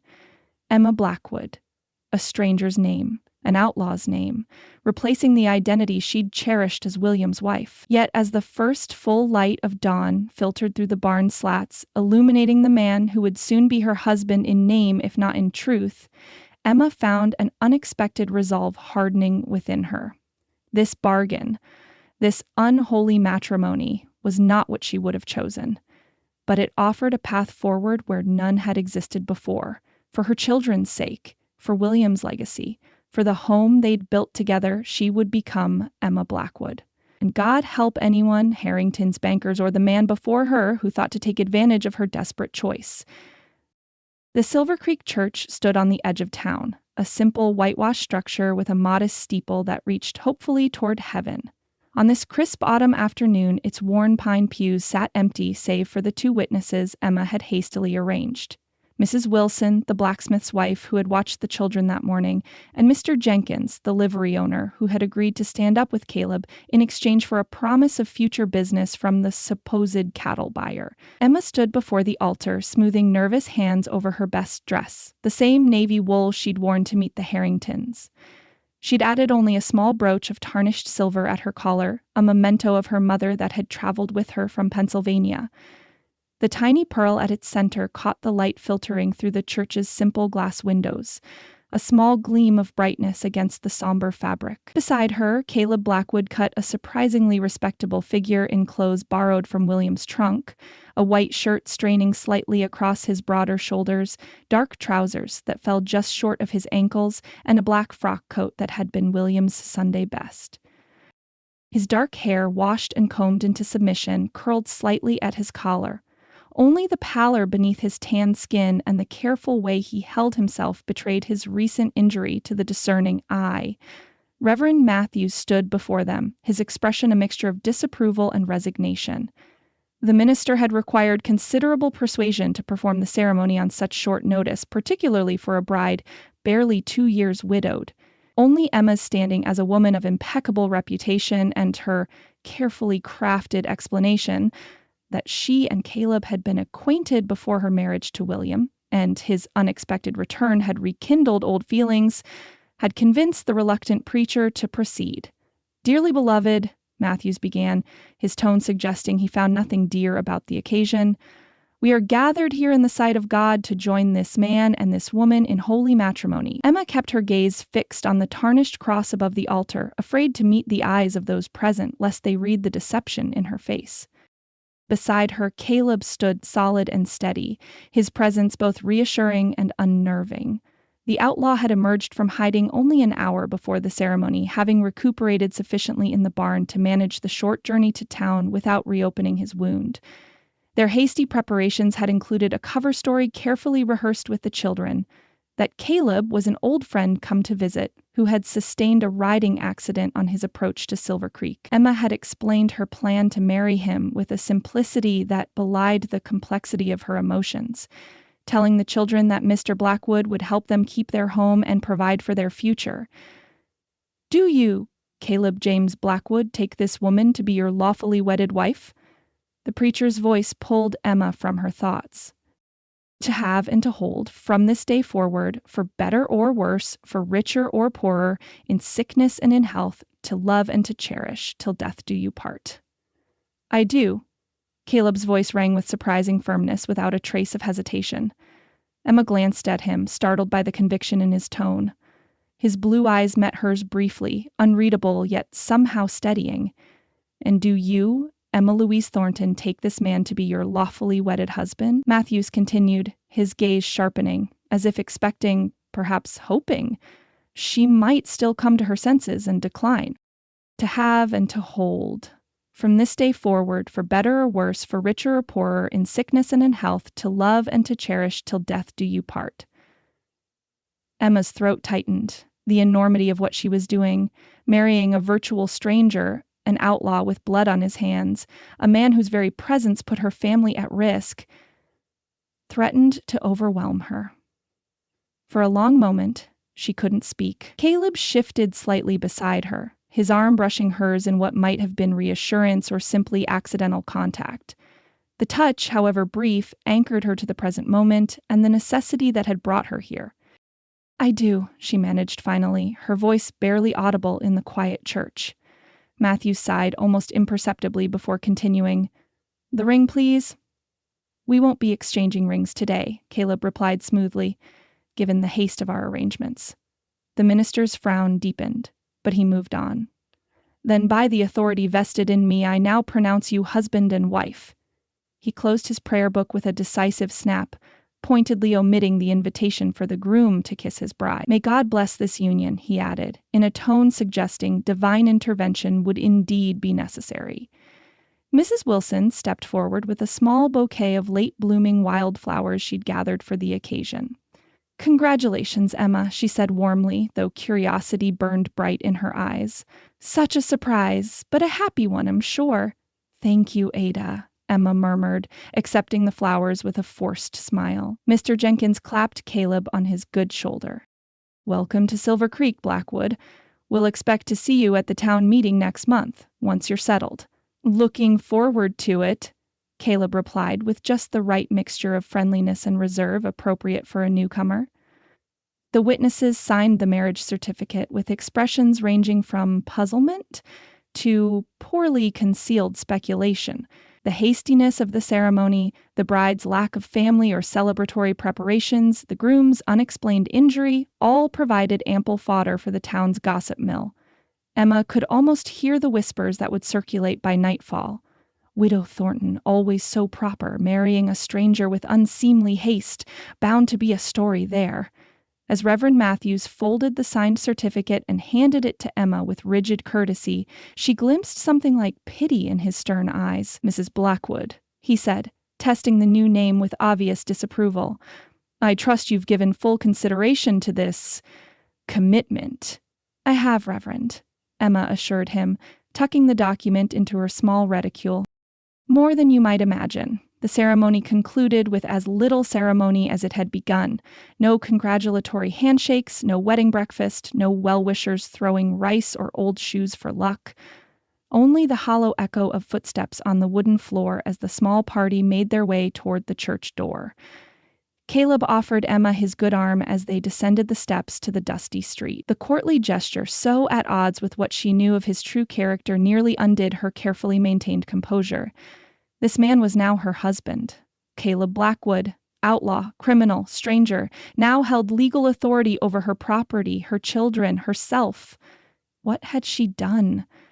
As if sensing her momentary panic, Caleb's hand covered hers where it rested on his arm. "Steady," he murmured, too low for others to hear. "We've an audience." Emma followed his subtle nod toward the hotel across the street, where a familiar figure stood watching their exit from the church.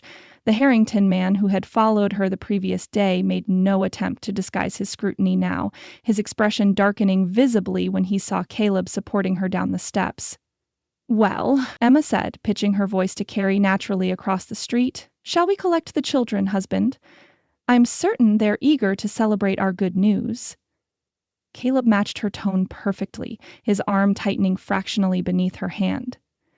"Lead the way, wife. This day has been too long in coming for further delay." The charade had begun in earnest. Dinner that evening proved an awkward affair, despite Emma's best efforts to create a semblance of normalcy. She'd prepared a modest feast by their usual standards: roast chicken, potatoes from their garden, fresh bread, and preserved peaches for dessert. The table had been laid with her mother's faded linen cloth reserved for special occasions, and the children had been scrubbed to gleaming cleanliness before their new stepfather's arrival. Caleb sat at the head of the table, William's place, looking surprisingly at ease despite the circumstances. He'd managed to shave before the ceremony, revealing a strong jawline previously hidden beneath several days' growth of beard. The transformation was remarkable. Without the rough appearance of an outlaw on the run, he could indeed pass for the respectable cattle buyer they'd claimed him to be. James regarded their guest with wary suspicion, his shoulders rigid as he mechanically cut his chicken into precise pieces. Sarah, less burdened by understanding, studied Caleb with undisguised curiosity, her thumb occasionally straying toward her mouth before she remembered her mother's admonitions about proper table manners. "Mr. Blackwood says he knew Pa before," James said suddenly, breaking the uncomfortable silence. But Pa never mentioned him. Emma nearly dropped her fork. She'd forgotten to warn Caleb about her hasty explanation to the children. Before she could intervene, Caleb set down his knife with deliberate calm. "Your father and I weren't close friends, James," he replied. "We crossed paths during his early days out west. I doubt I made enough impression to warrant mentioning." "Where did you meet him?" James persisted, his young face set in stubborn lines reminiscent of William at his most determined. Caleb didn't hesitate. "Laramie? Spring of '67, as I recall. He was heading south with a wagon train, and I was driving cattle north to the railroad." The specific details, offered with such confidence, momentarily stunned Emma. William had indeed traveled through Laramie that spring, before settling in Colorado Territory. Had Caleb somehow known this, or was it merely a fortunate guess? "Pa told me about Laramie," James said, his suspicion easing slightly. "He said they had the biggest general store he'd ever seen." "That they did," Caleb agreed. "Old Man Harrison's place sold everything from mining equipment to ladies' hair ribbons." James nodded, apparently satisfied with this confirmation. "And now you're married to Ma." "I am," Caleb confirmed, "though I understand that might take some getting used to." "Are you my new papa?" Sarah's innocent question landed in the center of the table like a lit stick of dynamite. Emma choked on the water she'd just sipped, coughing violently as Caleb's gaze shot to her face. "Sarah?" James hissed. "Ma said not to ask that." "But I want to know," the little girl insisted, her lower lip jutting out stubbornly. "Mary Beth Wilson got a new papa when her mom married Mr. Wilson, and she calls him Papa now." Emma dabbed at her watering eyes with her napkin, mortified yet unable to formulate a suitable response. To her surprise, Caleb leaned forward, addressing Sarah with unexpected gentleness. "You had a papa who loved you very much," he said, his tone steady and kind. "I wouldn't try to replace him. You can call me Caleb until we get to know each other better. Then we'll decide together what feels right. How does that sound?" Sarah considered this solemnly, her small face serious with concentration. "I think that's fair," she decided finally. "But you have to read me stories sometimes. Pa always did." "I believe I can manage that," Caleb agreed gravely, "though you may need to help me choose the best ones." "I like the one about the princess and the pea," Sarah informed him. "And James likes adventure stories with pirates, but he pretends he's too old for stories now." "I am too old," James muttered, his ears reddening. "No one's too old for a good story," Caleb countered. "I've known grown men who'd ride half a day to hear a skilled storyteller." Emma watched this exchange with a mixture of relief and confusion. Caleb's deft handling of the awkward moment demonstrated a familiarity with children she wouldn't have expected from a hardened outlaw. The ease with which he'd navigated Sarah's innocent question, and James's bristling pride, spoke of experience rather than instinct alone. The remainder of the meal passed with less tension, though Emma remained acutely aware of the strangeness of their situation. This man, her husband now, at least in name, was a virtual stranger occupying the place William had filled. Yet he moved through the routine of dinner with surprising grace, complimenting her cooking, asking James about his schoolwork, listening with apparent interest to Sarah's rambling description of the kittens at the blacksmith's shop. When the meal concluded, Emma sent the children to prepare for bed. "I'll be in shortly to hear your prayers," she promised, as they reluctantly obeyed, casting curious glances back at Caleb as they left. Alone with her new husband for the first time since the ceremony, Emma busied herself clearing the table, unable to meet his gaze directly. The domesticity of the scene, dishes being stacked, leftover food wrapped, water heated for washing up, seemed jarringly at odds with the extraordinary circumstances that had brought them to this moment. "Your children are a credit to you," Caleb observed, rising to help despite her protests. "Bright, well-mannered, resilient. They've had to be," Emma replied, taking the plates he'd gathered, "especially since William died." "The boy's protective of you," Caleb continued, leaning against the counter as she worked. "He's watching me like a hawk, measuring whether I'm a threat. James has appointed himself man of the house," Emma explained, scraping food scraps into a bucket for the chickens. "He takes the responsibility very seriously." "As he should." Caleb's expression softened slightly. But it's a heavy burden for young shoulders. Emma glanced at him, surprised by the insight. Yes, she agreed quietly. It is. They worked in silence for several minutes, establishing an awkward rhythm of cooperation. When the kitchen was finally restored to order, Emma fetched linens from the small storage chest in the hallway. "I've made up the sofa for you," she said, placing a folded blanket and pillow on the cushioned bench that served as their parlor seating. "It's not particularly comfortable, I'm afraid, but it should suffice until we can make more permanent arrangements." "I've slept on rocks in pouring rain," Caleb replied with a hint of amusement. "Your sofa's positively luxurious by comparison."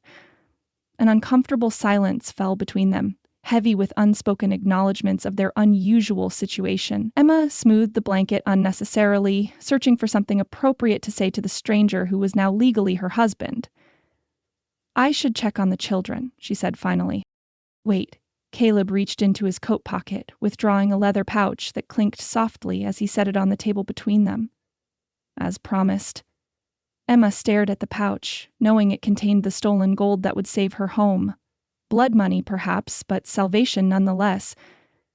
"I'll take it to the bank tomorrow," she said, making no move to touch it. "Clear the mortgage entirely? Porter will be surprised by your sudden change in fortunes," Caleb observed. "We should have a story prepared." "I'll say it's your money," Emma replied. "An investment in our future together." Caleb nodded approvingly. Simple and believable. "And when I'm well enough to be seen in town?"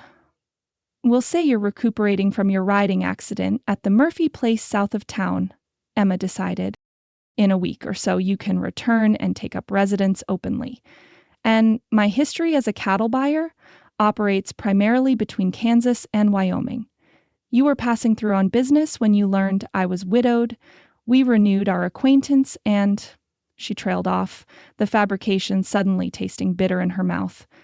The necessity of constructing such elaborate lies to her neighbors, to her children, weighed heavily on her conscience. "And I was captivated anew by the school teacher I'd admired from afar," Caleb finished for her, his tone light but his eyes watchful.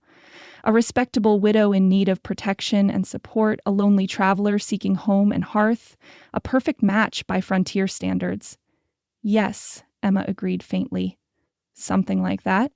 It's not such an implausible tale," he continued. "Practical marriages are common enough out here. Survival often depends on finding a compatible partner." "Is that what we are?" Emma asked. "Compatible partners?" A smile ghosted across Caleb's face. "We're about to find out, I suppose." He rested his good hand on the table, fingers only inches from the gold pouch. "I meant what I said in the barn, Emma. I'll honor our agreement to the letter." "I know." And strangely, she did know. Whatever else Caleb Blackwood might be, outlaw, criminal, killer, he had thus far kept every promise made to her. It was an odd sort of integrity for a man outside the law, but integrity nonetheless. "You should see to the children," he said, correctly reading her divided attention. "They'll be waiting for their mother."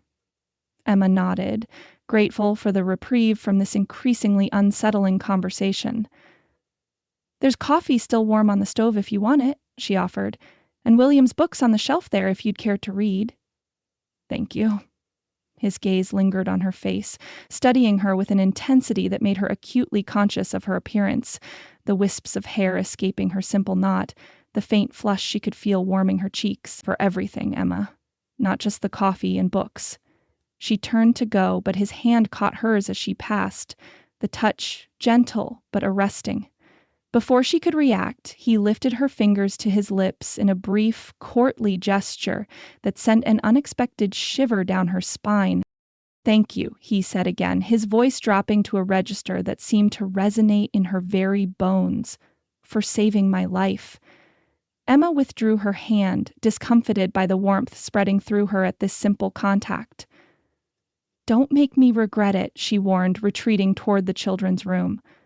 "I'll do my best," he promised, that hint of a smile returning to his mouth. Emma closed her bedroom door firmly behind her later that night, after the children were settled and the house had grown quiet. Through the thin walls, she could hear Caleb moving about the front room, the creak of the sofa as he settled onto it, the soft sound of pages turning as he read by lamplight. her husband. The word felt foreign in her mind, disconnected from the reality of the man beyond her door. William had been her husband, beloved partner, father to her children, builder of their home and dreams. This arrangement with Caleb was something else entirely, a business transaction, a strategic alliance, a desperate gamble. Yet as Emma prepared for bed in the privacy of her room, she found herself oddly aware of Caleb's presence just beyond the door. Not afraid, precisely, but conscious. Aware of him as a man rather than merely an outlaw or a convenient solution to her problems. It was this awareness, more than anything else, that troubled her as she slipped beneath the quilt. The marriage might be in name only, the arrangement purely practical, but Emma Blackwood now, was still a woman of only 26 years, and Caleb, for all his dangerous history and questionable morals, was undeniably a compelling man. "This is madness," she whispered to herself, turning resolutely toward the wall. Utter madness. Yet as sleep finally claimed her, Emma's thoughts returned unbidden to the brief touch of Caleb's lips against her hand and the unexpected gentleness in those startling blue eyes.